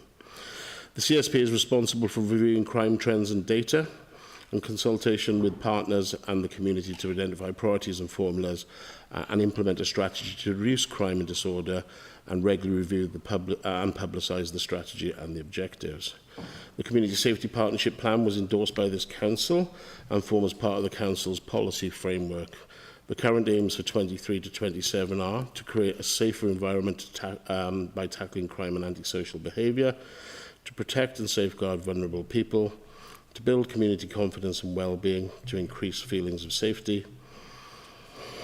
The partnership priorities for 25-26 are protect against violence, abuse and exploitation and support our most vulnerable residents, to identify antisocial behaviour and crime trends and work with partners to reduce further incidents by dealing with perpetrators and applying hotspot policing models in hotspot areas, and to prevent and disrupt violence against women and girls and domestic abuse.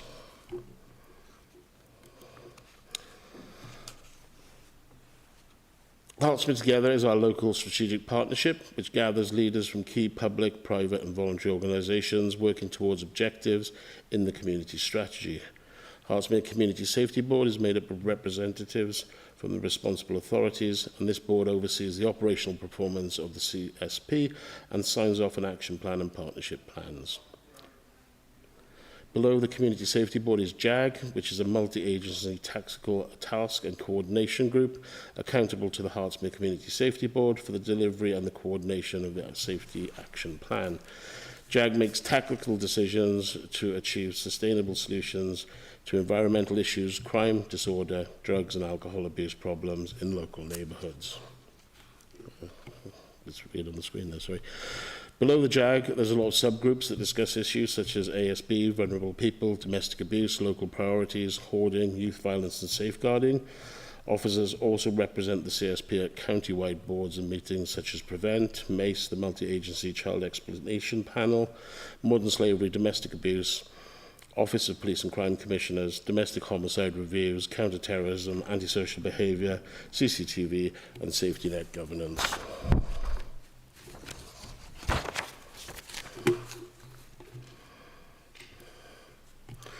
In September 2024, Councillor Louise Nicholas was appointed to the newly elected member role to raise awareness and champion actions to prevent violence against women and girls. As the Vogue member champion, Councillor Nicholas works closely with the Community Safety Manager to develop training and initiatives to raise awareness of violence against women and girls in the borough and to following a motion earlier on in the year, the Vogue member champion was given £5,000 to support the delivery of this.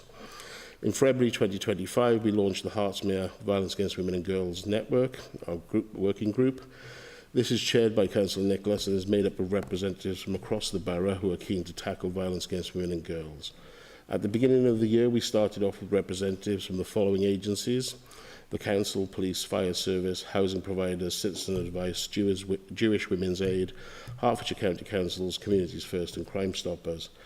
This group has now significantly grown to include representation from services that provide specific support to women and girls in Hertsmere and across Hertfordshire, including schools, Dignify, Juno Counselling, Home Starts Watford, Three Rivers and Hertsmere and SHWR. These meetings are held every other month and the group discuss local issues, police data, training opportunities and receive presentations on local services. Since the beginning of the year, we've delivered a number of training sessions for professionals, including Introduction to Supporting Jewish Women Affected by Domestic Abuse, Advanced Practices in Supporting Jewish Women Facing Harmful Practices or High-Risk Situations, Online Misogyny, which looks at the messaging young people are consuming through social media, where those messages sit within the wider culture of gender inequality, and the way that schools can start to proactively tackle misogyny and gender equality. In August, the Council's Community Safety and Licensing Officers conducted joint visits with police to licensed premises in Shenley Road in Boreham Wood. Licensing carried out the appropriate checks and customers were offered advice how to stay safe and were encouraged to share their views on how safe they felt, with a particular focus on women's safety.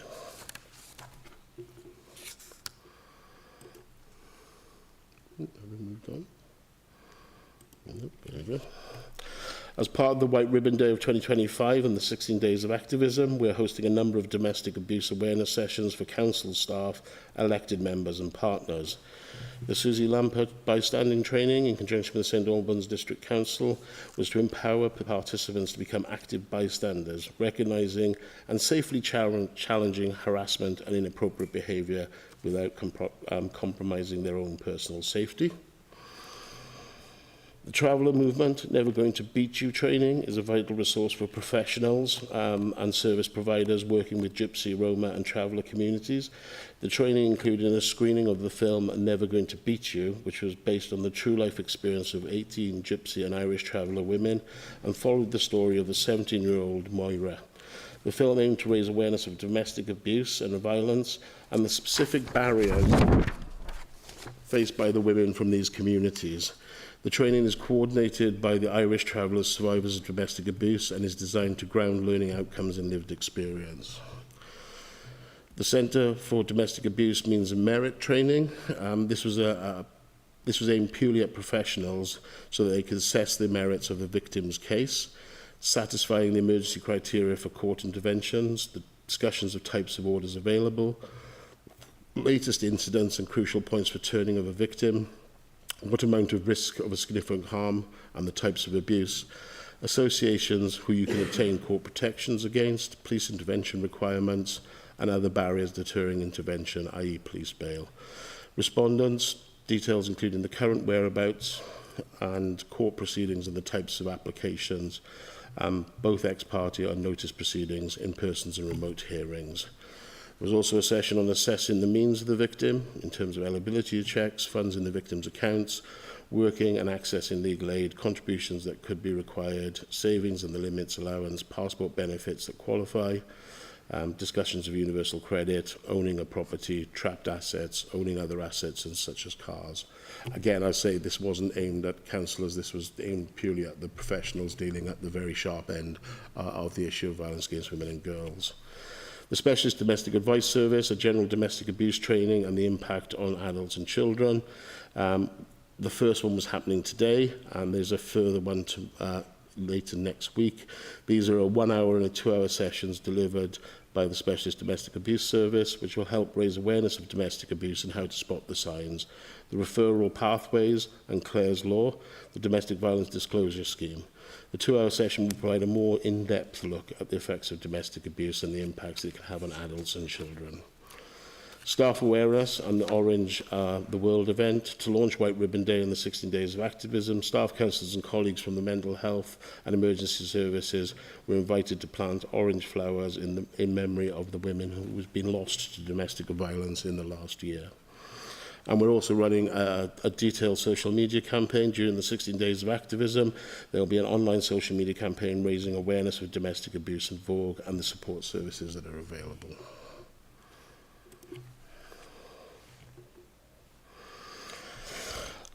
I'm really pleased to say that Hertsmere Borough Council led on its first closure order and secured that earlier a few months ago. We had a closure order against a shop in Boreham Wood selling illegal cigarettes, tobaccos and vape, following a joint operation led by Hertsmere and our Community Safety Manager Lauren, with the help of Hertfordshire's Constabulary, Hertfordshire Trading Standards and His Majesty's Revenue and Customs. The Council took action to obtain a closing order of the M1 Mini-Mart on Shenley Road, following 13 visits to the property by Trading Standards officers, since it opened in 2023. In total, they seized more than £40,000 worth of illegal products. And on Monday, the 20th of October, in a joint effort, officers from Hertfordshire Constabulary, Trading Standards, and led by this council, executed a search warrant at the shop, and 2 men were arrested on suspicion of unauthorised use of a trademark. They have since been bailed pending further investigations to date, and we're expected in court in January 2026. A further 24,000 cigarettes, 4 kilos of tobacco, 160 vapes and 6.5 kilos of shisha tobacco were also seized. Following the search, the Council attended St Albans Magistrate Courts to apply for the closure order under antisocial behaviour legislation, which was granted on Tuesday, the 21st of October, preventing the shop opening from the next 3 months. The successful result was a combination and culmination of the collaborative work between all partner agencies to prevent illegal activity at the shop and to promote and protect the local community from unsafe and unregulated products.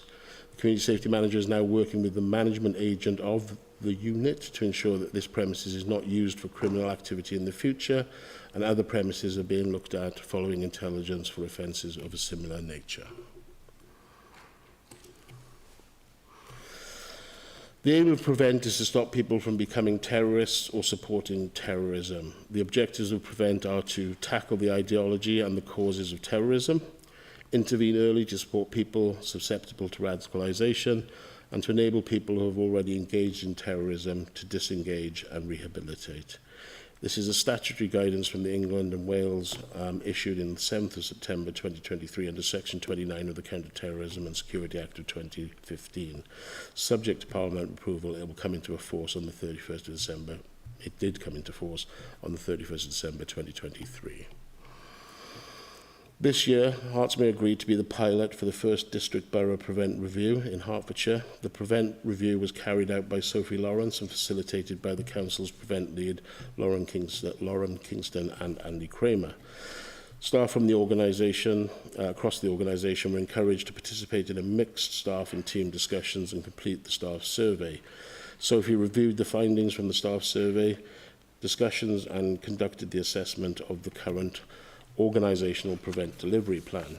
There were recommendations from the review, including agreeing appropriate governance structures and arrangements for reporting on Prevent to ensure that they are adequate, scrutiny of the Prevent delivery programme, promotion of the Council's Prevent leads, improving the information shared around local risk assessments, and embedding Prevent into the safeguarding agenda.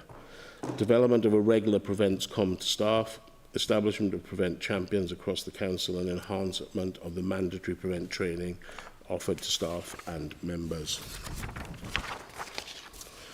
As part of the initial discussions around the governance arrangement, it has been agreed that the Council will now report on the Prevent delivery plan to the Corporate Governance Group. The Prevent lead will also update the Community Safety Board and senior leadership team as appropriate. And in June, the Prevent training was delivered to around 80 staff, elected members and partner agencies. The Prevent lead are currently exploring the possibilities of using Home Office Prevent training portal to deliver Prevent training to staff. If this goes ahead, it will also be delivered to elected members as well. And the one thing I would say on Prevent is it's a really good but difficult set of training to go through for members and for our staff. But it's something that we need to do regularly because it's ever evolving. There is no point in joining this council and doing it on your first day or your first week in the council and then not looking at it for another 4 years. The picture is constantly moving, constantly evolving, and we all have a duty to keep our knowledge up to date. The Community Enforcement Team was established in April 2024 as a public-facing group of multi-skilled officers. Their role extends beyond enforcement duties. They also work to engage with and build relationships among local businesses, residents and visitors. The team provide a reassuring presence on the streets and acts as a conduit between the public and key services delivered by the Borough Council, the Town Council, County Council and other partner agencies. The additional eyes and ears have already resulted in many more offences being identified and actioned through the service of fixed penalty notices on income from these can be ploughed back into the enforcement initiative.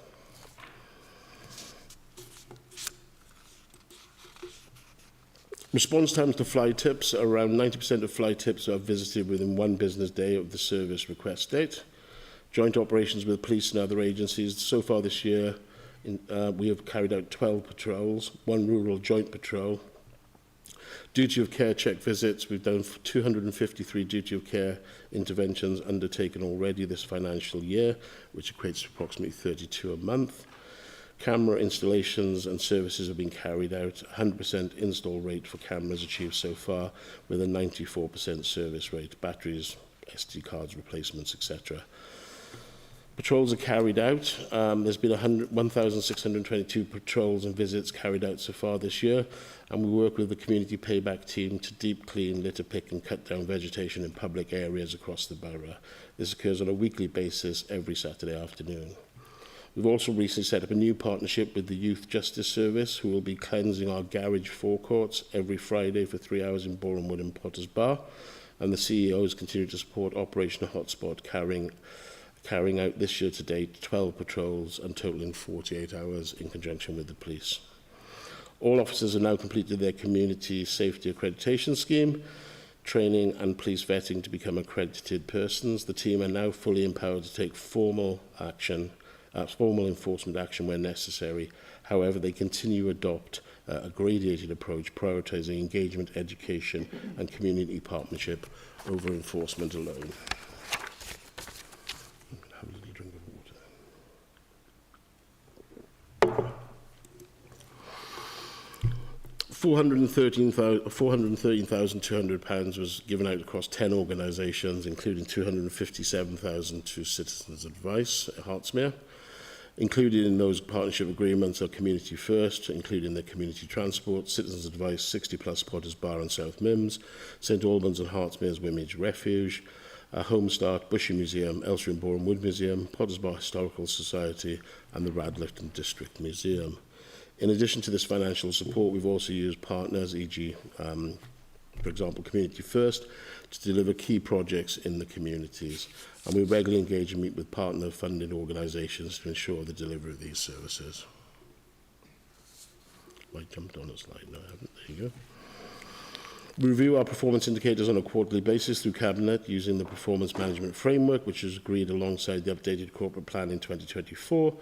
The performance indicators had a full refresh in conjunction with the service heads and are now better reflected the services that are important to us and our residents. The updated format also means we can share the narrative about our progress in each priority area. Following the Corporate Peer Challenge, we are looking to refresh the performance framework as part of the updated corporate plan, which will be brought forward in the new year. Our new programme management function will support this. Thank you, Chair. Thank you. That was very detailed indeed, and I'm sure we've got quite a few questions on this. I think I saw Councillor Rani's hand. Councillor Clarkson. Thank you, Chair, and thank you for the detailed report and presentation. My question is, the report notes that 90% of fly tips were visited within a day. So this is an excellent response work, but what long-term strategies are being considered to reduce fly tipping overall? Yeah, I'm particularly proud of the fact that we do assess 90% of the fly tips in the borough within 1 day of receiving notice of the fly tip.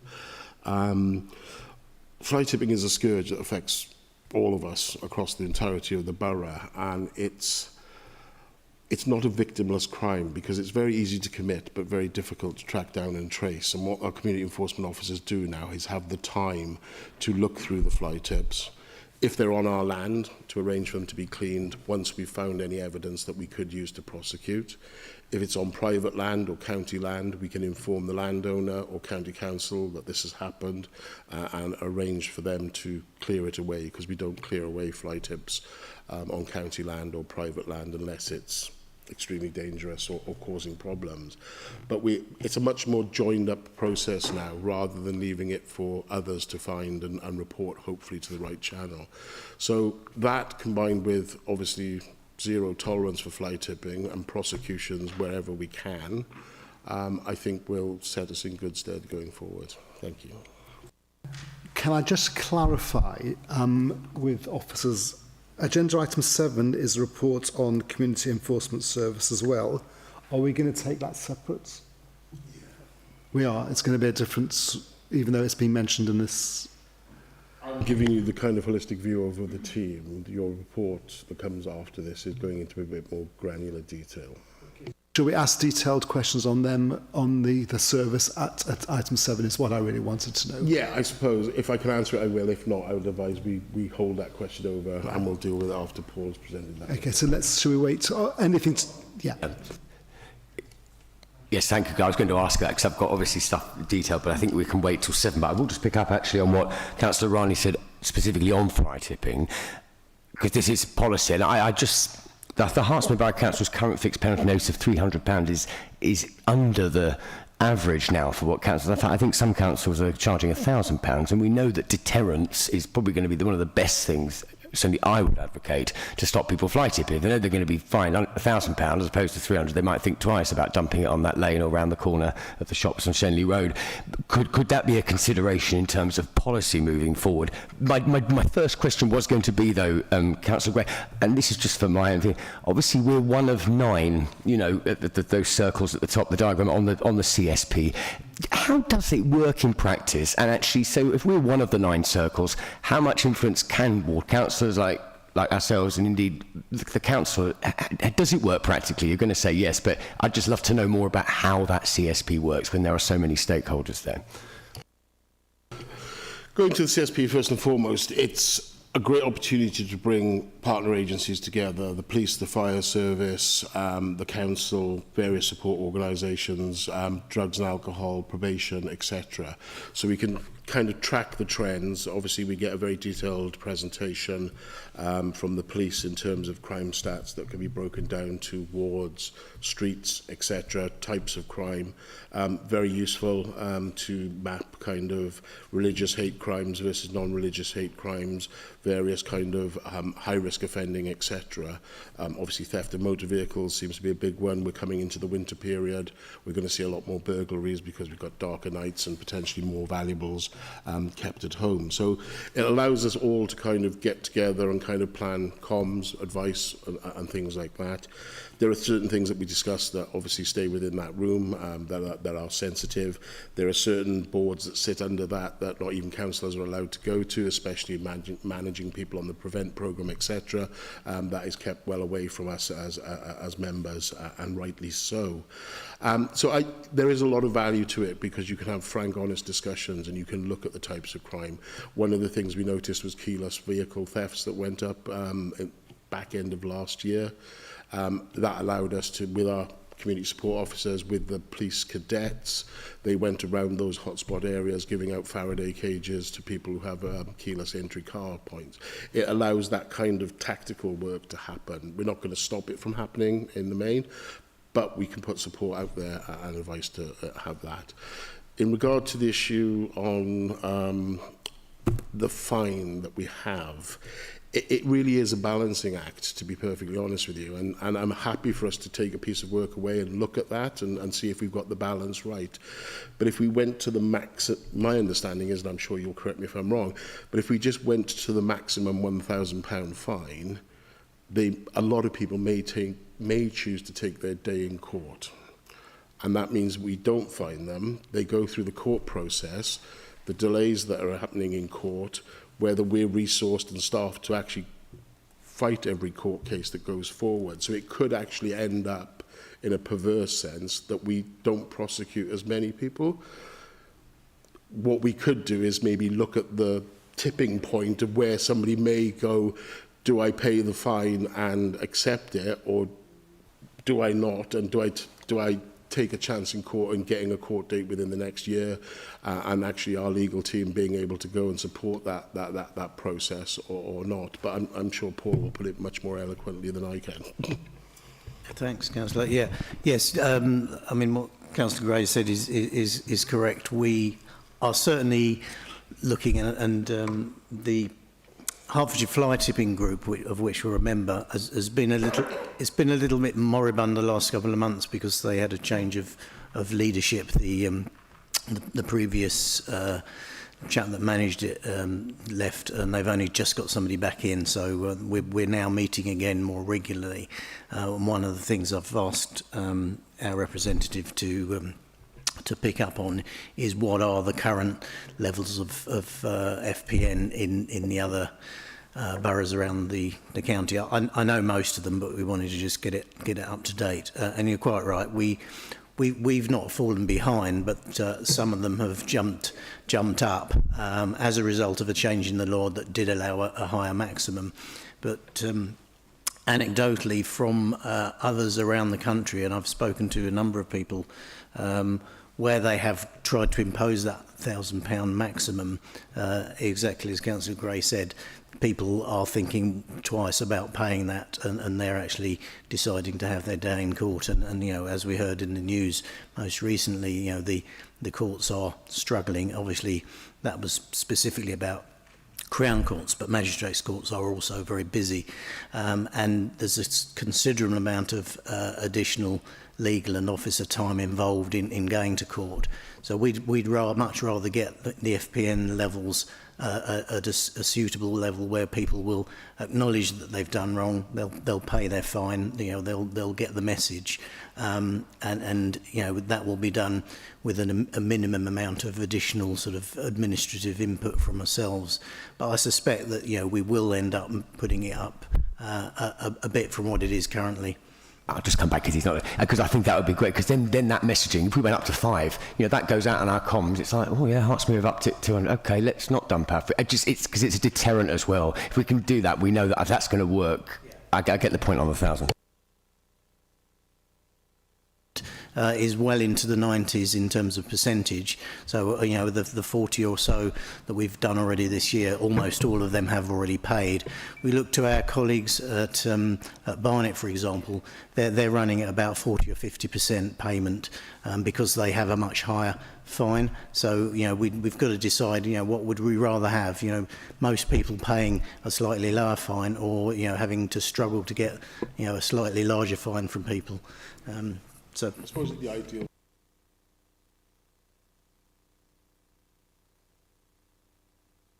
Yeah, I mean, as far as prosecutions are concerned, we try to restrict the prosecutions to people that where there's an aggravating factor. So, for example, the most recent one we prosecuted was a registered waste carrier, and therefore, as far as we're concerned, should have known better, and the public should have been able to trust him. And we felt that was an appropriate one to take to prosecution and the surrounding publicity. But in fact, he was only fined £320. Yes, there was some costs that came to us, but you know that wasn't the full cost that it had taken. You know, we'd incurred in taking him to court. So yeah, it's an interesting dilemma. But yeah, I do agree. We probably need to move up a little. Thank you. Can I just ask a question, Councillor? And this is meant to be positive, so it's just for understanding. We see this very complicated circle for the Hertsmere Community Safety Partnership, which does great work, and I look at its recent newsletter. They're all organisations, the Borough Council, Constabulary, County Council, Fire Service, etc. Can I ask you about democratic accountability on this, because I think it's very important. Are you the only elected member on this? And if so, how can ward councillors, because this is what you mentioned, that's the macro, but the micro, which is what you mentioned, you talked about, you can drill down. How then do ward councillors then get involved or get to knowledge of this information? Yeah. And also use their skills to help problem solve, because these are all officer based. We also have different skills that we are used to. 100%, and that there should be opportunities to engage and understand. I do chair it because it's RCSP, but I have invited Councillor Nicholas to join it with her Vogue hat on, purely because it's good for her to interrogate the data around violence against women and girls and the associated aggravating factors around that.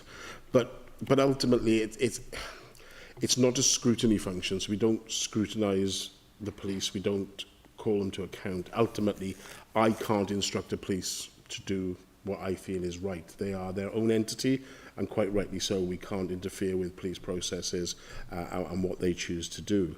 So it's about that collaborative working piece. And, you know, some of the information that is shared is sensitive information that is not to be distributed to the wider audience or wider public audience, because actually a lot of that is about future planning. So, you know, at the moment, we've had a spate of gold thefts, we've had a spate of vehicle thefts.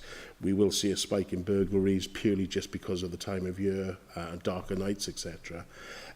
There's bits and pieces about certain ways that you can get into the borough, because obviously a lot of the crime that happens isn't, especially around burglaries, isn't by residents living next door, etc. They're targeting high value areas. They come in, they go out, and they hit 3 or 4 houses and then disappear down the M25 or the A1 type of situation. So it's not about, I don't know how to kind of describe it in a way that kind of works, but it's about working together, but in a smaller unit, if that makes any sense. Yeah, that's just the setup of it, I'm afraid. Look, there is always information that's sent out. The minutes are sent out. You can have a look at the kind of trends and things like that. But I would be hesitant to invite anybody and everybody into a meeting, because it needs to be controlled to a certain degree, because some of the topics we discuss are not for public consumption, I suppose. Fly tipping, anecdotally, in the wards that my group represents, appears to have reduced. I don't know if the data backs that up. Hopefully it does. But in terms of cases that are brought to our attention, I've had fewer in the last 18 months than before, which is great, if the stats back that up.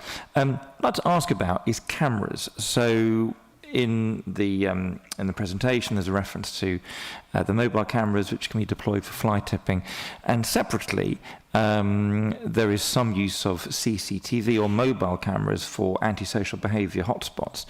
Now, my experience as a ward councillor is that those cameras are extremely difficult to get. Obviously, the resource is limited and difficult to allocate, but they appear to be very useful. In conversations around cameras, it's quite hard to get traction, and obviously resources will remain finite. But are there any other levers that you could pull, that we could all pull, to get more resources for cameras, to keep them in the positions they need to be for longer, and to deploy them in more areas, both for fly tipping and for ASB? Are there any other funding levers we can pull? Interestingly, static cameras, the CCTV that runs through Stevenage that are actively monitored 24/7, 365 days a year, they're not there to look for crime. They're there to provide public safety and public reassurance. That's the issue with static CCTV, like you'll see down Shenley Road, like you'll see in some of our parks, etc. They are very expensive. You're talking £30,000-40,000 per camera per year to kind of have them in situ monitored, Wi-Fi connected, HD, all that kind of stuff. So they're there from a monitoring and a public safety point of view. In terms of our mobile cameras, we have about 12 or 13 now, yeah. And they're moved around by our community enforcement officers to known hotspots, or possibly where we think hotspots may be coming in the future. They are your kind of wildlife cameras, for want of a better place. I think we've had half a dozen stolen already by various fly tippers, and that's what we can do. But you know, some of them are very difficult to do. You can drive down the A1, you can be back in the lanes at the back of Boreham Wood. You can change a number plate. So number plate recognition doesn't really help in that situation. You reverse into a ditch, 30 seconds later your load is emptied and you drive back out and swap your plates out and away you go. It's a horrific crime in terms of what it does to our environment and the bill form we all live in, but it's very easy to do and very hard to catch in the act because it happens so quickly. So I don't know if you have anything you want to add to that, Paul. Yeah, I mean, certainly the the number and proliferation of the wildlife cameras is really only constrained by the amount of time that the guys have got to service them. We do, it is a bit of a revolving door. We, as I say, we've got a bank of around about a dozen at the moment. So it's the people, not the kit. To some extent, yeah. I mean, obviously, Councillor Gray's talked about the fixed CCTV that they're on lamp standards and so on, and they are very, very expensive. The ones that we're using, £200 or £300, but the fact that they need to be checked from every day or two to make sure that or to see whether there's been any evidence captured on them and so on. So they are quite time intensive to service, particularly as we tend to put them in some of the more rural locations, which is where we've got fly tipping hotspots. We have got some in town centre locations. We until recently we had one in our car park here. It was halfway up the lamppost, and somebody's managed to steal it. So that's so what it's not funny. That's what we're up against. Sorry, it's not funny, but there's a dark irony to it. Yeah, indeed. Perhaps we should have had another camera pointing at the camera to see who stole it. But anyway, but yeah, we could probably put out a few more, but obviously, and I'll come on to the enforcement team's workload on the next presentation. But clearly, they're not just about putting out cameras, but that is a big chunk of their workload currently. Are they effective, the fly tipping, do you think, in your consideration? Yeah, I mean, I think that they're certainly worthwhile. We do put out signage, not saying there's a camera here, come and steal it, but we'll put out general signage to say that CCTV may be an operation, which is something that we are legally obliged to do in that situation because they are effectively in covert locations. But the evidence is that we do get a lot of information from them, which can lead to some of the fixed penalties that we've been able to serve. So yes, they are useful. Sorry, Chair. I just wanted to make a point about the CCTV as well, and also just on the fly tipping. I mean, I appreciate it's not necessarily everybody's perception that fly tipping is improving, because it's a terrible thing when you see it. Our figures are actually slightly down, and that's good, because when you compare with others, they're up. So I would just go more by my own perceptions. I think where we've made a distinct improvement is in the rural lanes, and particularly when I think about places like the A41, that's not a rural lane, but it was a big fly tipping hotspot, Dagger Lane, Hillfield. We don't see as many fly tips down those roads as we used to. Over the other side of the borough, Somerswood, Holm Hill, Bucketsland, they're still getting hit, but not nearly as bad as they used to be. And cameras play an important part in that, but it's about keeping the fly tippers guessing. And what we're trying to do is target harden our borough so it becomes less of a choice for the fly tippers. It's very easy, as Councillor Gray says, to duck off one of the many major roads that come through the borough into a small quiet country lane and tip something horrendous. So we have some cameras. We are obliged to sign our cameras. We have an overt CCTV system, and there are very strict laws around using covert cameras, and rightly so. And we want to sign our cameras. We're not going to say it's there. We're going to say somewhere down this road there are cameras in operation, and it keeps the fly tippers guessing. And so I think the signs with the cameras are incredibly effective. That's one type of fly tipping. That's a rural road fly tipping. The other kind of type of fly tipping you get is an urban one, and that tends to be far more local. And that's where our cameras, particularly around our garage sites, have been very effective. So we put a camera in around a garage. When we put a camera in, we write to all the neighbouring residents and say, we're putting a camera in because we need to tell people that, again, the surveillance is in place, and fly tipping in that location melts away, at least for a month from the distribution of those letters. Can creep back again, but sorry. And just to add to Ian's point, actually, that if you know any landowners who have had issues with fly tipping, the Police and Crime Commissioner does have a fund available that they can tap into to target harden their areas, not necessarily clean up, but actually do some target hardening so that they hopefully don't get hit again. And also the successful skip days that we've run, there's been a very strong message given to all the residents who've been getting rid of their waste, etc., about the fact that, excuse me, if somebody turns up knocking on your door offering to take 1.5 tons of waste because you just gutted your bathroom off your drive for 40 quid, it's going to end up in a lane somewhere because it's going to be 160, 170 pounds to tip that at a registered site. You might think you're getting a bargain, but you know it's going to end up in somebody's field or on the side of a road somewhere within our borough. So it's an education piece that is happening, and it works very successfully when we have the skip days to kind of just thank the residents for using the skips, but also in future think about the costs, because it may be cheap for you, but it will be in your environment close by probably the next day. Thank you. Councillor Sullivan. Thank you, Chair. So with community safety, a few months ago we had an evacuation in Cowley Hill, and I know, speaking with the leader himself, and I'm going to be nuanced, you know, I think there were some frustrations about etiquette and conduct of members on that day. And I think when we've had conversations, me and the leader, and this is probably the right forum for us to bring it up in, because we can actually start a work stream to be able to combat this, is that we don't currently have even a small strategy or policy that kind of outlines what members are expected to do in certain situations, or how information is disseminated. So say if there was an incident such as what happened in Cowley Hill, how would that information become to maybe group leaders to then get out to their teams, and then what the responsibilities would be, like what is the role of the council, because there isn't currently a pulled together information for that.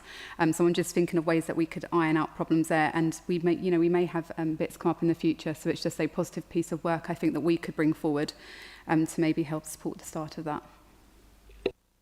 It's an interesting point, and obviously I'm not going to discuss what you and the leader were talking about or kind of conversations that happened in the chamber.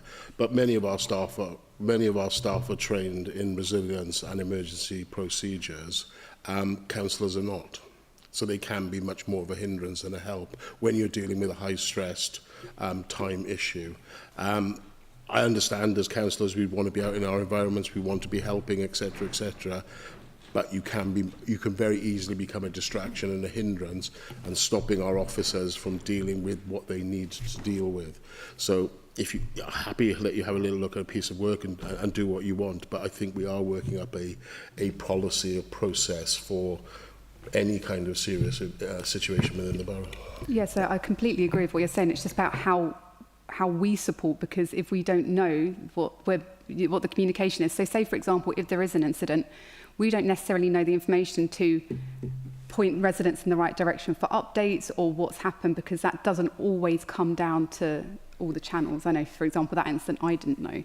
But it's how we can stop misinformation getting out in communities and actually keep it to support officers with that But then equally, we're reliant on what the police inform us, because they are the ones dealing with the incident. And actually, we may not have that information yet. And where that void is, I would urge not interfering within that void and trying to presume what's happened and actually wait for the official kind of police report, police information, press release, etc. to come through. There was one in Bushy a couple of days ago, as we all know. There was a proper structure. Police will only release stuff to us when it's appropriate, and actually when it's not interfering with what they're doing on the ground. And that was really good. So when that happened with Bushy, we had an email out from one of the chief execs that outlined that to us, wait, update. Not all incidents, it's not been consistent, and I think there's ways that we can support. I'm trying to be very positive here, that I think that we can exactly, line but what we this up didn't have in the Bushy incident is a load of councillors running down there trying to help. If I can just add to that, the emergency plan, which is updated on a regular basis by our emergency planning officer, does include and has been updated since that Cowley Hill incident. But it did include some reference to the role of councillors. There was certainly some talk of providing councillors with some training. The reason that's been held back is that the local government association, I think it is, probably in conjunction with the what used to be called the Emergency Planning College, but it's changed its name. Can't remember what it's called now. But they have, I think, only just in the last few weeks introduced some updated guidance on sort of the role of elected members in an emergency situation. So Andy Kramer, our emergency planning officer, is now assimilating that and working up a suitable training package to roll out to members. But we are aware of that. As I say, there was reference to it in both our emergency plan and our emergency evacuation centre guide, which the officers refer to, and every incident gives us another learning point. Thank you. Green, and then we'll wrap. Okay. Thank you. Yeah, this is a topic. Well, maybe it was actually a while ago. I just had a question of what is the Hertsmere Hoarding Forum. The reason I asked this is because hoarding. Well, anyway, what is it? Because I have an interest in the hoarding topic. It's possibly for another day, but anyway, I just wondered what it was and how we get involved in it. It's not something I'm involved with as the portfolio holder. It's a very specialist team or panel that is headed up by Lauren. It's identifying those vulnerable people within our society who have a hoarding issue, which obviously could be due to mental health issues, could be due to many factors, but equally it's the risk of fire, it's the risk of injury, etc. So it's ambulance, it's fire, it's the police, it's that kind of situation. I think we're all aware of the well-known one in Boreham Wood, in that regard, and the issues that go on there, and it's also about protecting them as well, so they don't become a target or a victim as well. So it's hyper local, it's hyper focused on individuals within our borough that we know to be susceptible to this problem. Thank you, because it is actually really, well, maybe it's a small topic, but it's actually a very distinctive condition and a set of challenges that the people have who are hoarders. And yes, so I'm very interested to see that we're involved in it. So it's a good thing. It's about identifying and checking in and seeing if we can help. What we can't do, as we all know, with a lot of issues, we can't force solutions. We can't go down the streets and pick people up who are sleeping rough. They've got to choose to give up living on the streets. This is the same with the hoarding issue. It's the same with a lot of those kind of pieces of work. They are very specialist. Our final question is Councillor Rani. We saw several positive initiatives on violence against women and girls, including training and the working group.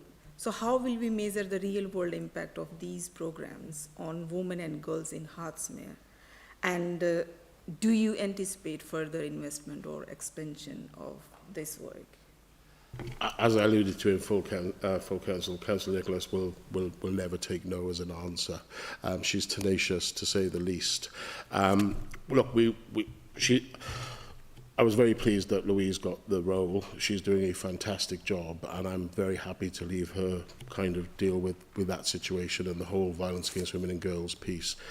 She's an amazing advocate. Obviously, we brought in a lot of things that I've detailed in my list that we hadn't done previously.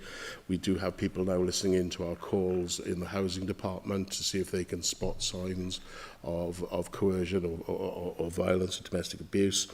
We looked at our largest, our Jewish population as one of the largest populations in the borough to see if there was anything work we could do there, and we've done a lot of work there. We're now looking at where we go next and what other communities that we may not have touched as maybe had a light touch in the past. We're now looking at how we can integrate the violence against women and girls piece into those communities as well.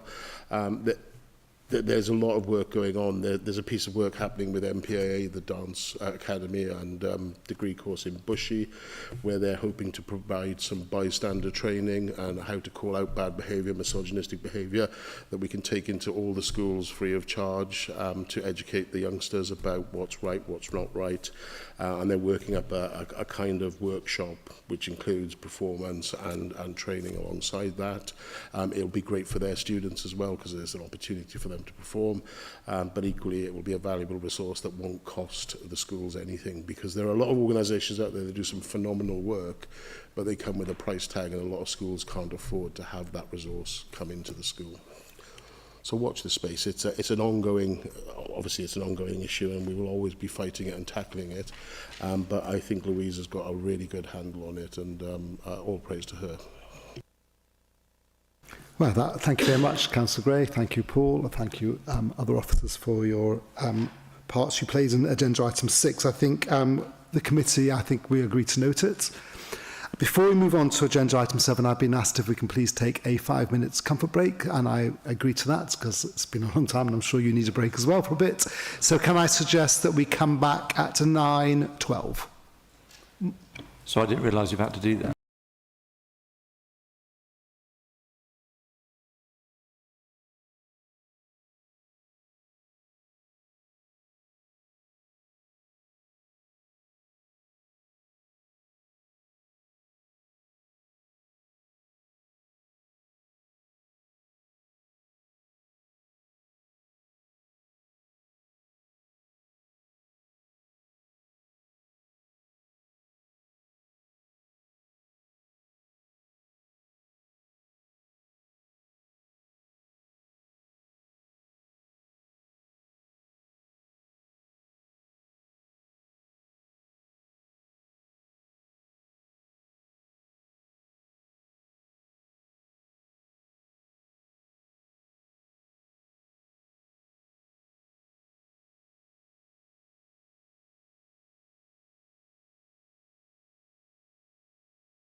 Right. Oh, we need the cabinet member. We're just waiting for Councillor Gray.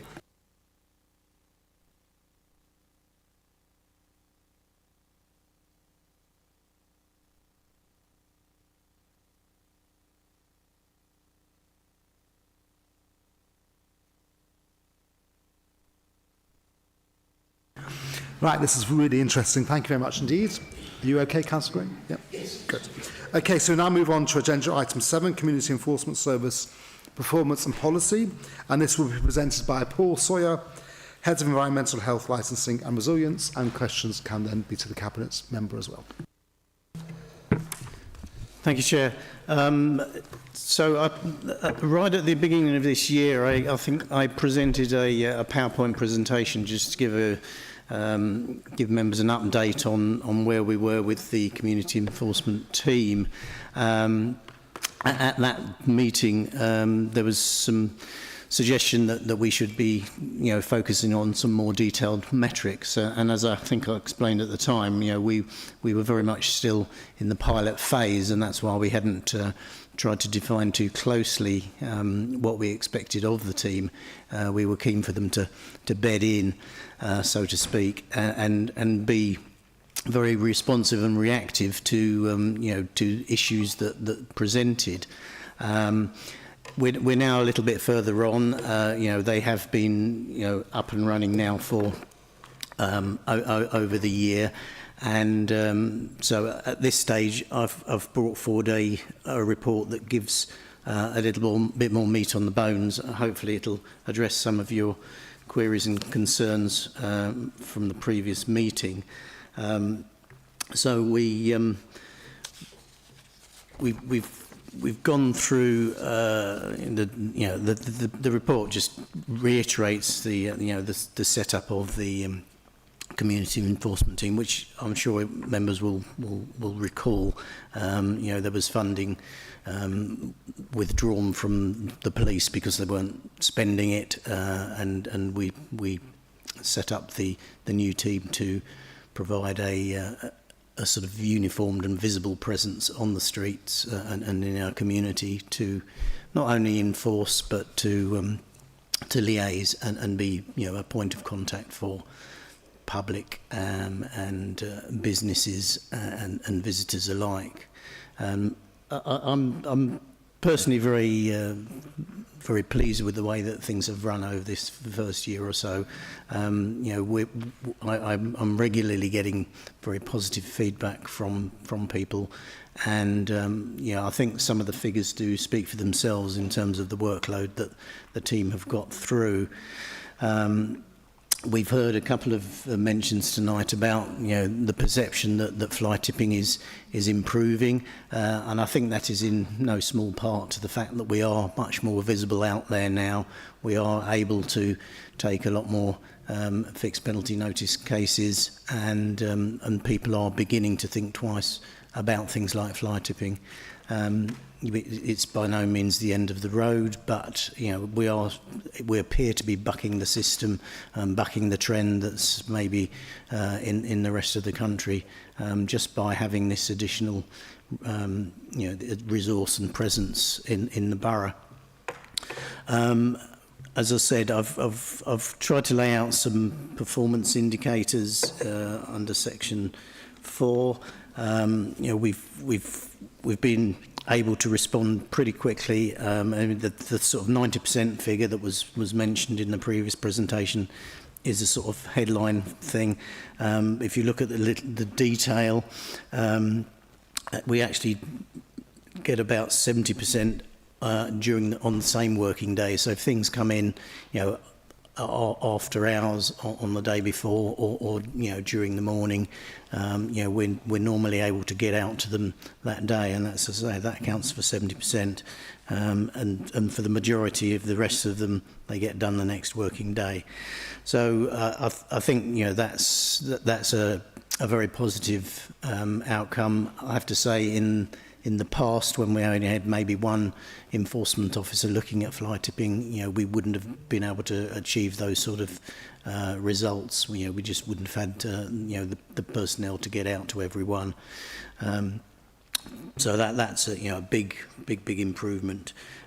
We've looked at the fixed penalty notices, and as I say, of the 3 different types of offences, in the first year we generated about £9,000. Currently, we're up to nearly 6,000. I've got some breakdowns in the report if people want to look at those, and as I said previously, one of the things we are looking at is sort of, reviewing the fine levels for fixed penalty notices to make sure that we're getting the maximum of impact from those. It's not necessarily just about putting them to the highest available, because I've mentioned earlier the ramifications of that may not always be positive ones. Duty of care visits, this is an ongoing exercise where we talk to businesses who are often, changing hands quite regularly, changing managers and so on and so forth, and just to make sure that they are making proper provision for their waste. So, whether it's using the council's commercial service or whether it's using the a number of private businesses that do waste collection. We make sure that they've got that in order and that there's paperwork available for them to show us for that. And that in a small way assists with things like fly tipping and particularly, the accumulations that we find to the rear of shops and so on, which is still another, it's a difficult nut to crack. It's something that we have had some success on. Some of the rear of shops areas in the borough are certainly looking better than they did a year or two ago, but we're not necessarily at the end of the tunnel there. There is, there's more work to be done. We've talked again earlier about camera deployment. As I explained, we use these small wildlife cameras. We try and keep them moving around so that people don't necessarily know where they might be, but we do we couple them with proper signage so that people are aware that there is recording in progress. Notwithstanding that, we do unfortunately find that some of them disappear.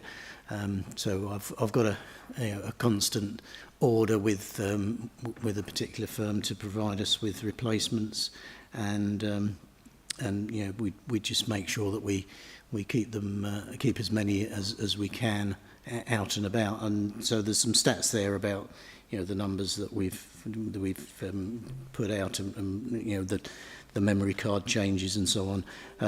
One of the things that we've explored most recently is using small solar panels, particularly in the ones that are put in the rural environment, so that we can potentially keep them out a bit longer without having to go out and change batteries and so on.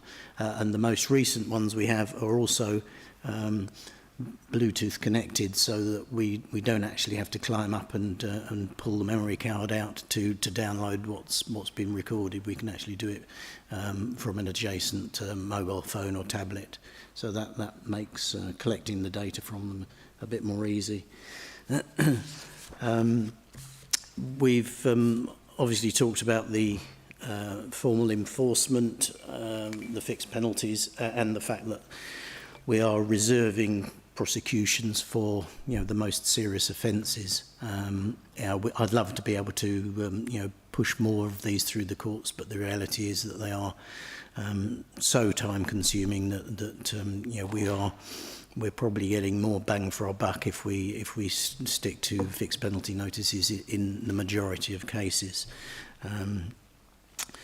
We've been lucky enough to get all of the 4 team through the Community Safety Accreditation Scheme, so they're now fully police vetted and they're classified as accredited persons under the legislation. It gives them some additional powers, and we've also empowered them to be able to actually serve the fixed penalty notices themselves. But at the moment, we would tend to not do that sort of on the hoof, we would ask for them to gather the evidence, and it'll be reviewed in the office before the FPNs are actually sent out. But we're getting them so that they can, you know, be much more involved in that formal process as well. The other big area where we've had a lot of success is what we might call engagement. You know, the team was always set up to be that sort of public face of the council, and that involves you know, speaking to the general public, speaking to businesses and so on, but also liaising with, you know, a plethora of other agencies and organisations. And in under 7, I've listed just a few of those. I mean, just in the last couple of weeks, we've been out to the Bournemouth Youth Council. One of our team did a very well-received presentation there, and she's forged some additional new links, and I think that's going to be an ongoing relationship. We're doing Operation Gallium next week, which targets waste carriers. That's working with the police and a couple of other agencies. So that's again trying to tackle the fly tipping, you know, at the sharp end, the people that are potentially going to be doing it. We've, I think, mentioned in the report earlier that we're doing regular fly tipping joint patrols with the police. We're also going to start to do some more evening visits with the police's rural team. So this is again looking at potentially catching fly tippers while they're actually doing it, you know, in the evenings or at night, out in the rural parts of the community. Other than that, you know, the team are always available for, you know, local events and so on. You know, we managed to get somebody at the recent Potters Bar light switch on. We responded very quickly after the recent incident in Bushy and had some more high-profile patrols there for reassurance. And you know, prior to that, we've had patrols following the Manchester attack, and we were able to support the vigil and had some more presence adjacent to synagogues and so on. So the team were always very able to respond to, you know, hotspots and issues, and if we are available to do that, you know, we will definitely do that. Obviously, the things that happen outside of normal working hours are slightly more difficult because, you know, I only have a certain budget for overtime, and the team are not officially supposed to be out and about all night and all weekend. But you know, I think we've managed a pretty good job of getting them out when they've really been needed. I'm not going to say too much more apart from happy to take no doubt some questions if we haven't already covered them earlier. Thank you. I'm sure members have got questions. Thank you very much, Paul Sawyer. Members, oh, maybe I'm wrong. Oh, Councillor Clarkson, and then Councillor Allen. Thank you very much, Paul, for it's this really detailed report. And there was some obviously overlap with the previous agenda item, but I just did want to go back to the fixed penalties and the work around that. As we've been looking up, actually, down that little break, I looked up. I know Watford has just upped it to 600, literally last year, and I looked at their under their S33s, and they've taken 22 as opposed to our 17. So we're fairly average, and we could look at other boroughs and have a look at how they've done.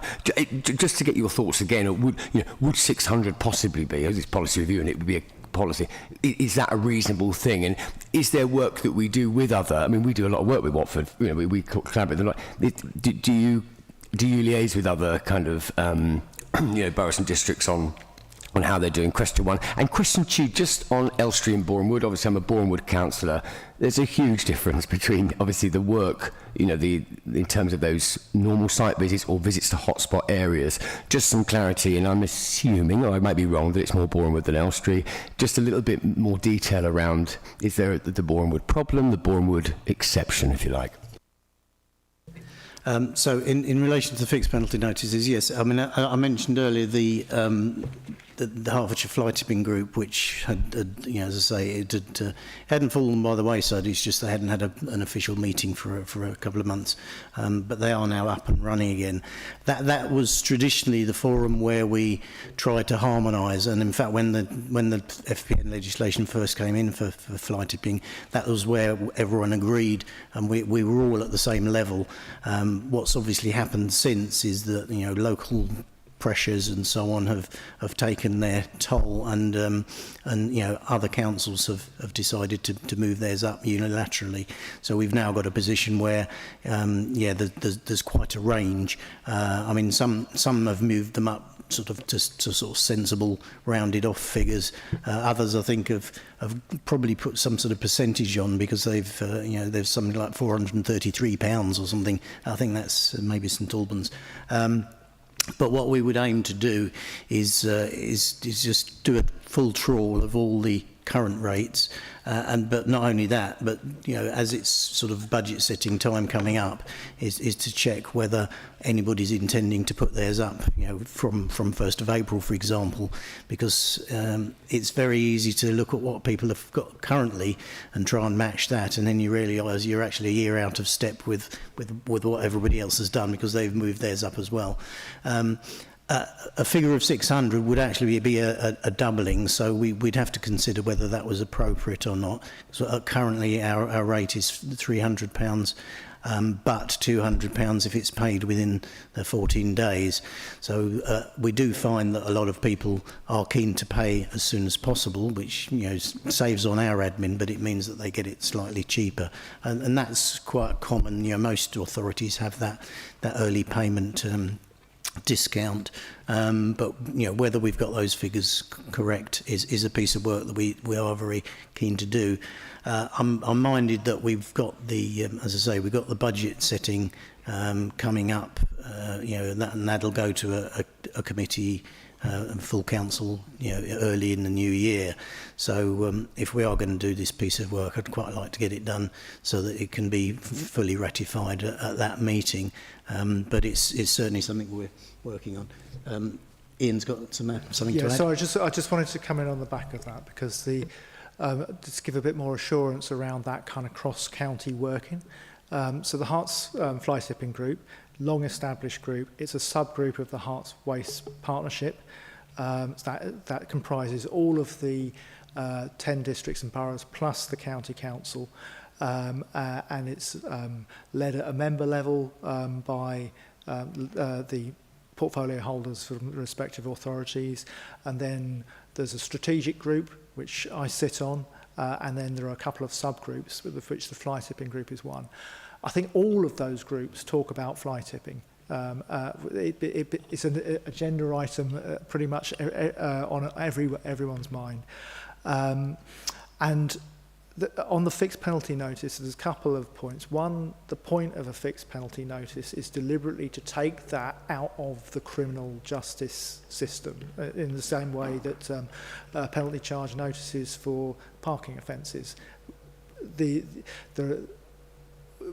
trying to support nationally streamlining of some of these court processes, and so there's a deliberate decriminalisation through that process. So the issue of a ticket doesn't result in a criminal record. It means there's swift and summary justice. So that's one key principle behind an FPN. But there is that prerogative, if the offence is serious, to say, actually, no, we want to take this to court. As Paul's outlined, that's a very expensive process. It doesn't always deliver those outcomes. And as a strategic officer group and the member group across the county, we've made representations to the Sentencing Council to give stronger guidelines around this, because we have experienced cases where we've taken stuff to court and let's not sugarcoat, a sob story has been given and swallowed, and the perpetrator has come away with costs which are less than the actual FPN. So it's a fraught process. Paul's officers, and I'm going to particularly commend Chris Keane as the guy who manages the team, know those processes well, and I've got a very good sense of when it's good to push it down a court route and when an FPN is going to get the best result.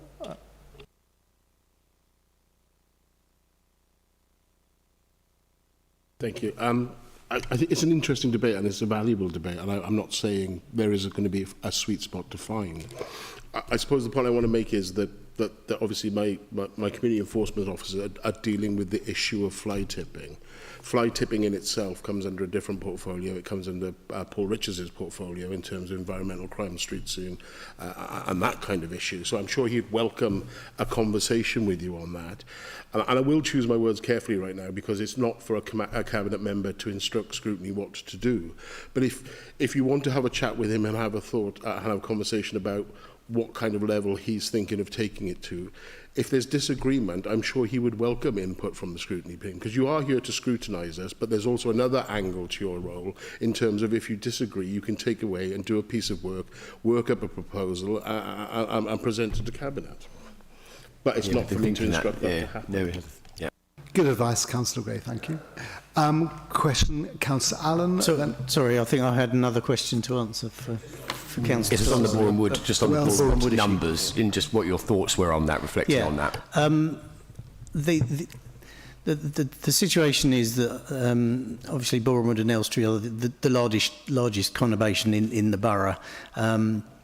Added to that, as you may recall, the funding stream that the team survives on was initially based on the monies that were no longer being given to the police for additional PCSOs, but we also were lucky enough to have an injection of funding from the town council in Borough Wood, which roughly equated to sort of an additional post.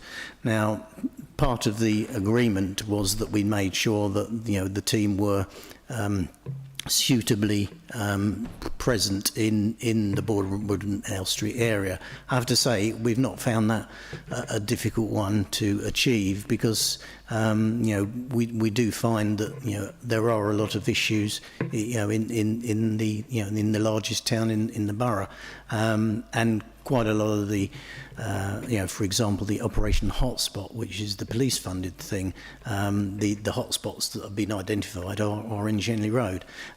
We've had similar work with the fire service on arson hotspots, and again predominantly they are in the Borough Wood area.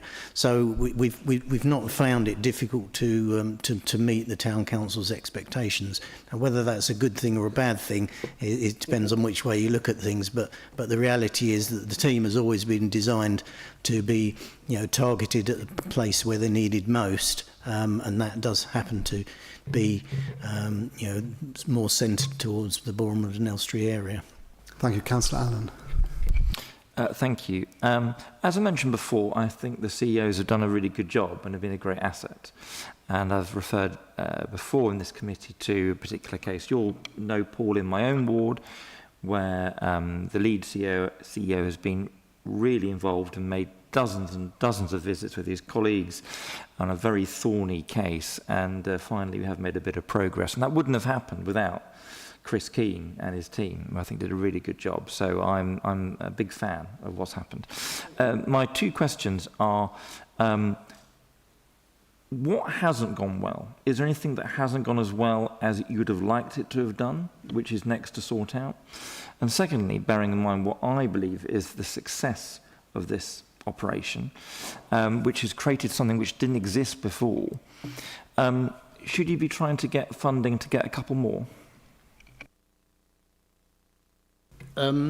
So what hasn't gone so well? I think there has been some slippage on some of the stuff. When we look back at the original sort of terms of reference, when we wrote the job specifications for the team, there's a whole plethora of things in there which I have to say they don't do on a day-to-day basis. And that's not necessarily because they're too busy doing other things. It's just they're actually things that probably don't need doing on a day-to-day basis.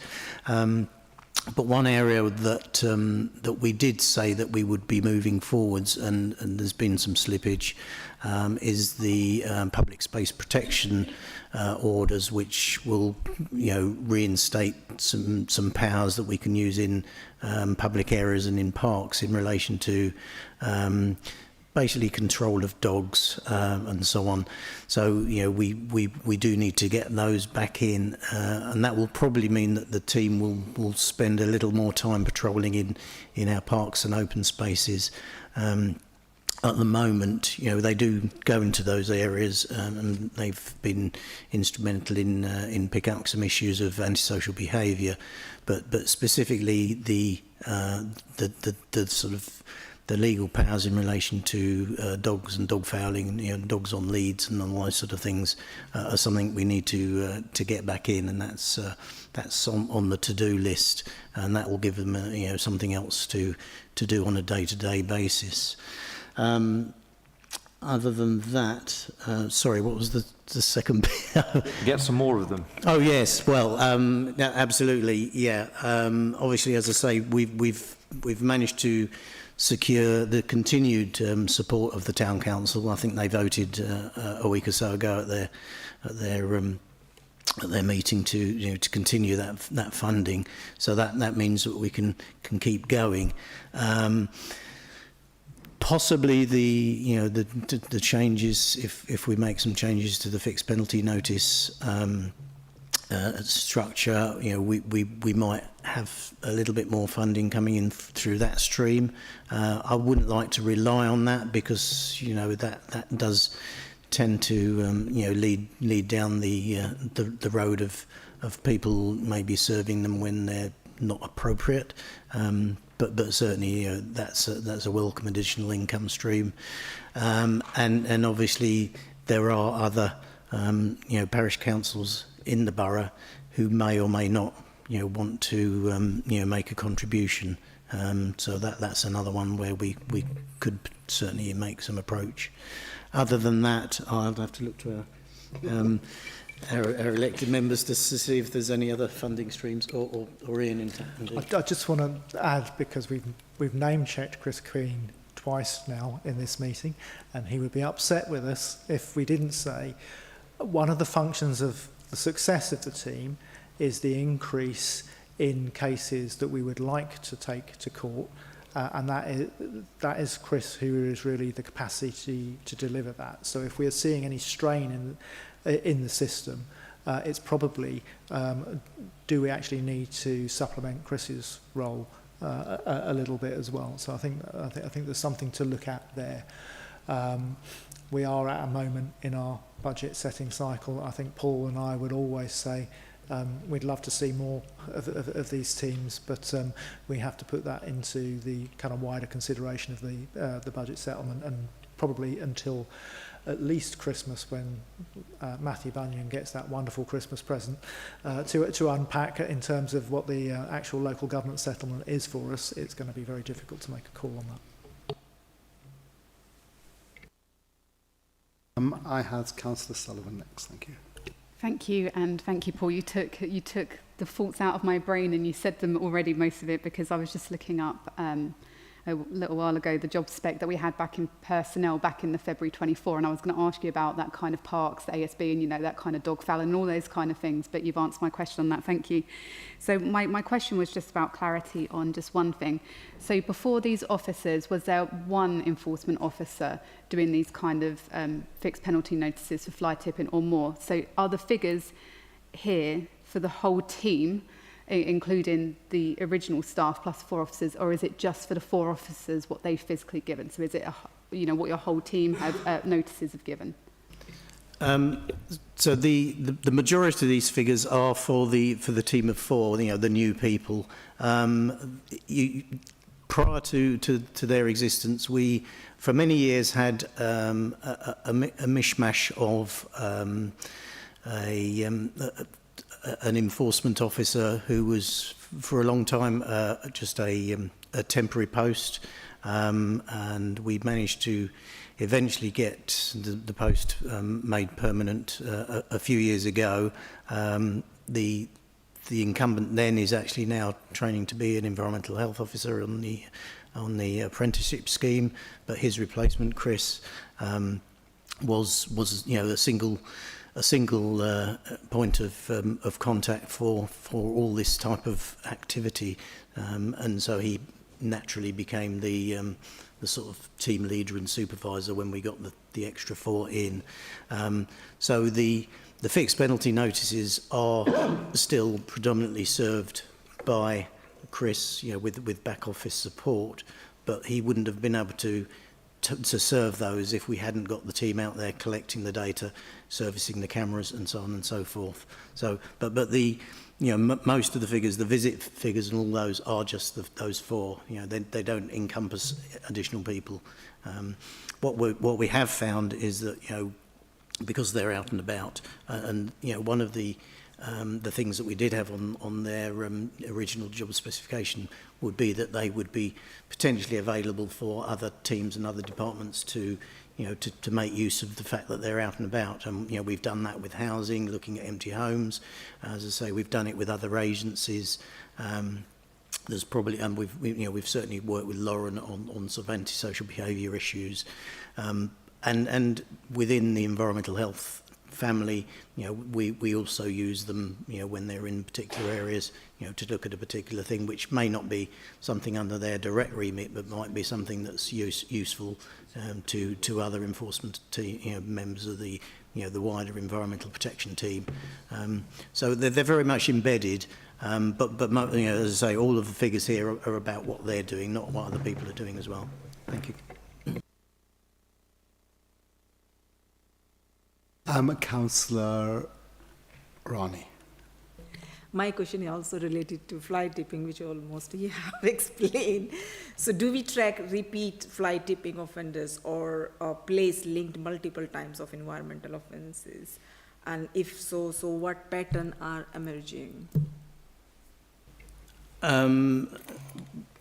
We would if we had them. I don't think we've had too many repeat offenders. I mean, I think certainly if we've served a fixed penalty notice, I'm not off the top of my head aware of any that have come back again. What we do sometimes do is we have multiple offences that are, by the time we've investigated, we discover that they did it more than once, but they don't normally do it more than once, having been caught in between. I suspect if we did catch somebody again, that would be a classic example of one that we would want to prosecute rather than just serve another FPN. So that would be be an aggravating factor that they'd already got form from us. So yeah, that would be our approach. But generally speaking, it would appear that the fixed penalty notice does have a certain effect on people's behaviour. Thank you. Councillor Sachdev, thank you. Thank you. Thank you, Chair. So just maybe I've missed this, but how loud and clear are we being about the sort of viable alternatives that people have to remove their bulky items? And is it always, I know there's Elstree Recycling Centre and other places like that. I know that you can book large household item collection with the council. Is it always the cost that is stopping people, or is sometimes is it efficient to book a large household item collection with the council, or is it a really arduous process? So what's actually the sort of psychology behind this? Is it just cost, or are there other barriers there? Well, I'll probably let Ian talk about that process particularly, but I can come back on the other matter. Yeah, so we try and make it as simple as possible for people to dispose of their waste lawfully, and let's be honest, most people do. Most people follow the right rules, and people who fly tip, there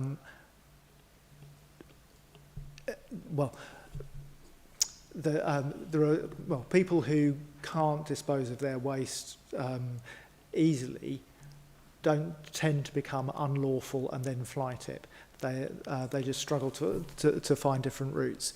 The routes for disposal of bulky waste take it to the household waste centre, you can get somebody to collect it for you. The council will collect your bulky waste for you. You can get up to 3 large bulky items collected for £45, and you won't get anyone who will collect it cheaper than that.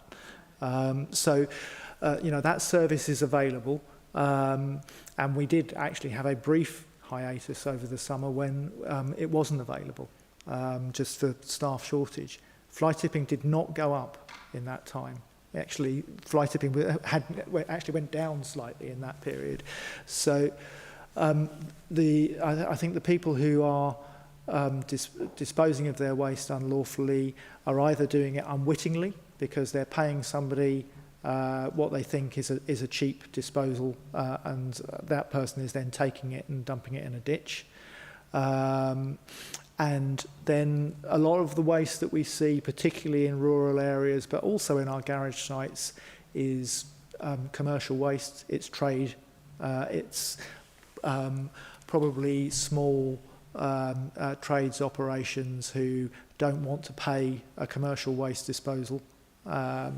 So they think they're avoiding a cost, and so the key is to catch them and deter them.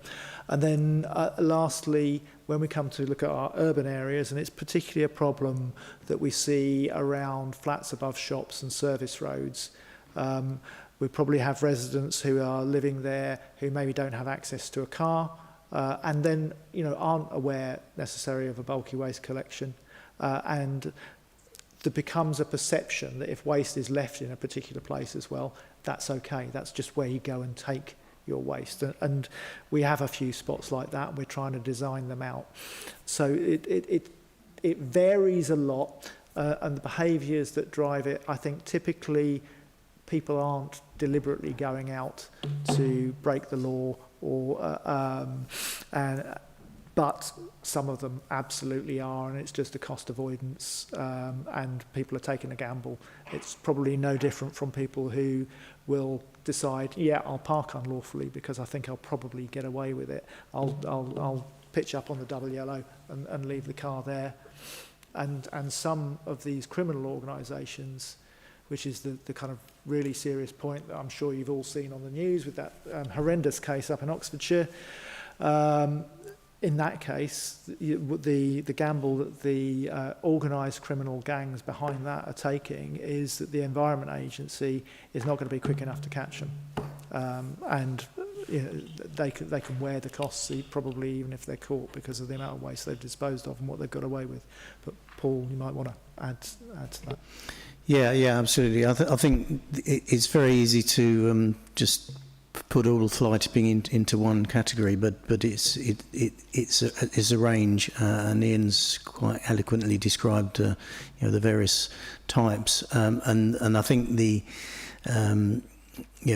fact that people may or may not be able to get to a civic amenity site doesn't necessarily have a big impact on the serious organised crime gangs that are routinely bringing stuff out from central London and dumping it in our lanes. They're different things. They're different people, and us making the local civic amenity site open more often would not have a direct impact on that. But it's horses for courses, really. I think generally speaking, we're by having this team, we're trying to address all of these issues. There's sometimes criticism of the civic amenity sites. I know some of them now are requiring people to book appointments. They're being a bit more discerning about what waste you can take there and so on and so forth. And often I see, on social media, the general public assuming that is the sole cause of additional fly tipping in our lanes, and I don't personally think that that's necessarily the case. As I say, the stuff that we're getting in the lanes is quite often done by organised gangs, or indeed by jobbing builders or small scale building companies who are generating the waste themselves on projects that they're doing, and they've decided they want to cut the corner by not paying the commercial disposal waste costs that they would have to pay. I mean, let's not forget that somebody that's generated waste as part of their business or has collected waste for somebody else shouldn't be going to our civic amenity sites anyway. They're not designed for those people. They're designed for the general public to take their own household waste to, if it's something that doesn't fit in the normal collection system. So as I say, there's that slight misunderstanding by people about what fly tipping is all about. But as I say, I think our team have been successful. We have seen a marked improvement in the tidiness of our lanes and so on, and to some extent the town centres as well. But yes, there's always more to be done. Thank you. Quite. Thank you very much indeed. Okay, members, the time is late. We've had a great meeting. I'd like to thank officers and Councillor Gray on this point, on item 7, as well as for all the other items of tonight's meeting. Do we have any outcomes from what we've just heard at all? Any suggestions?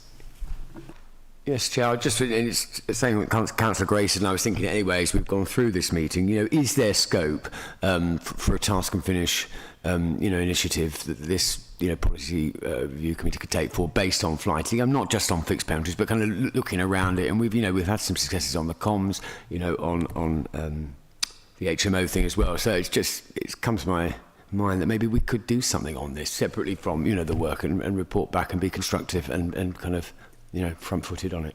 For certain, as Councillor Gray alluded to, as long as it's something which will be constructive and of beneficial to residents, for certain. So do you have any suggestions of a scope or a topic? Topic would be fly tipping, and maybe just looking. It is one. I'm sure that I'm not saying that Paul and the gang aren't doing this, but maybe looking at just best practice of other councils, and be it some of the London boroughs nearby, be it Watford, and getting expertise in getting those stats, those figures about we talk about the tipping point between what's a good figure and what's not in terms of the enforcement, but I don't know, what else beyond cameras can we do? Is it about the right signage actually? Is it a comms exercise that if people are aware that actually you can go to jail, you can get 50, will that stop them? It's just that broader scope. Can we get a fly tipping strategy? As per Harrows, for example. Maybe it's something that we can help with. Yeah, I think that's a great idea. We have two ways of doing it.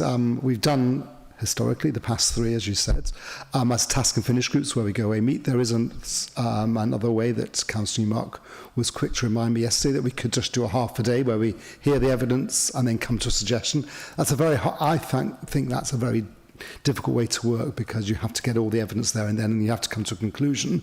But I'm happy to, would you like to lead it and to find a way that we should do it? Yeah, absolutely. Yeah. So our next one, we could look at the terms of reference, and I can report back. We can. Yeah, and we can either do it as a task and finish or as a committee meeting. Any other members like to join that? I would, for certain. I'm on one already. Yeah. So okay. Pass. All right. That's fine. Could just be the two of us, which is nice. Yes, and I have to remind you that task and finish members can be drawn from anyone from the council. So if you ask your groups, it doesn't need to. It's not just from us. So any suggestions, please. We've got representatives of all the 3 major groups here. So if you'd like to come up with suggestions of any members you'd like to join, yeah. Can I suggest as chair that you open that invite out? Email all members to say that you are considering a task and finish. I think it could be quite a popular one, Chair, I have to say. It'd be popular from outside this, yeah. Yeah, Chair, I was just going to say, normally the kind of etiquette, I don't think it's written down, it's just custom and practice, but when we establish a task and finish group, we will write to all the group leaders and invite nominations.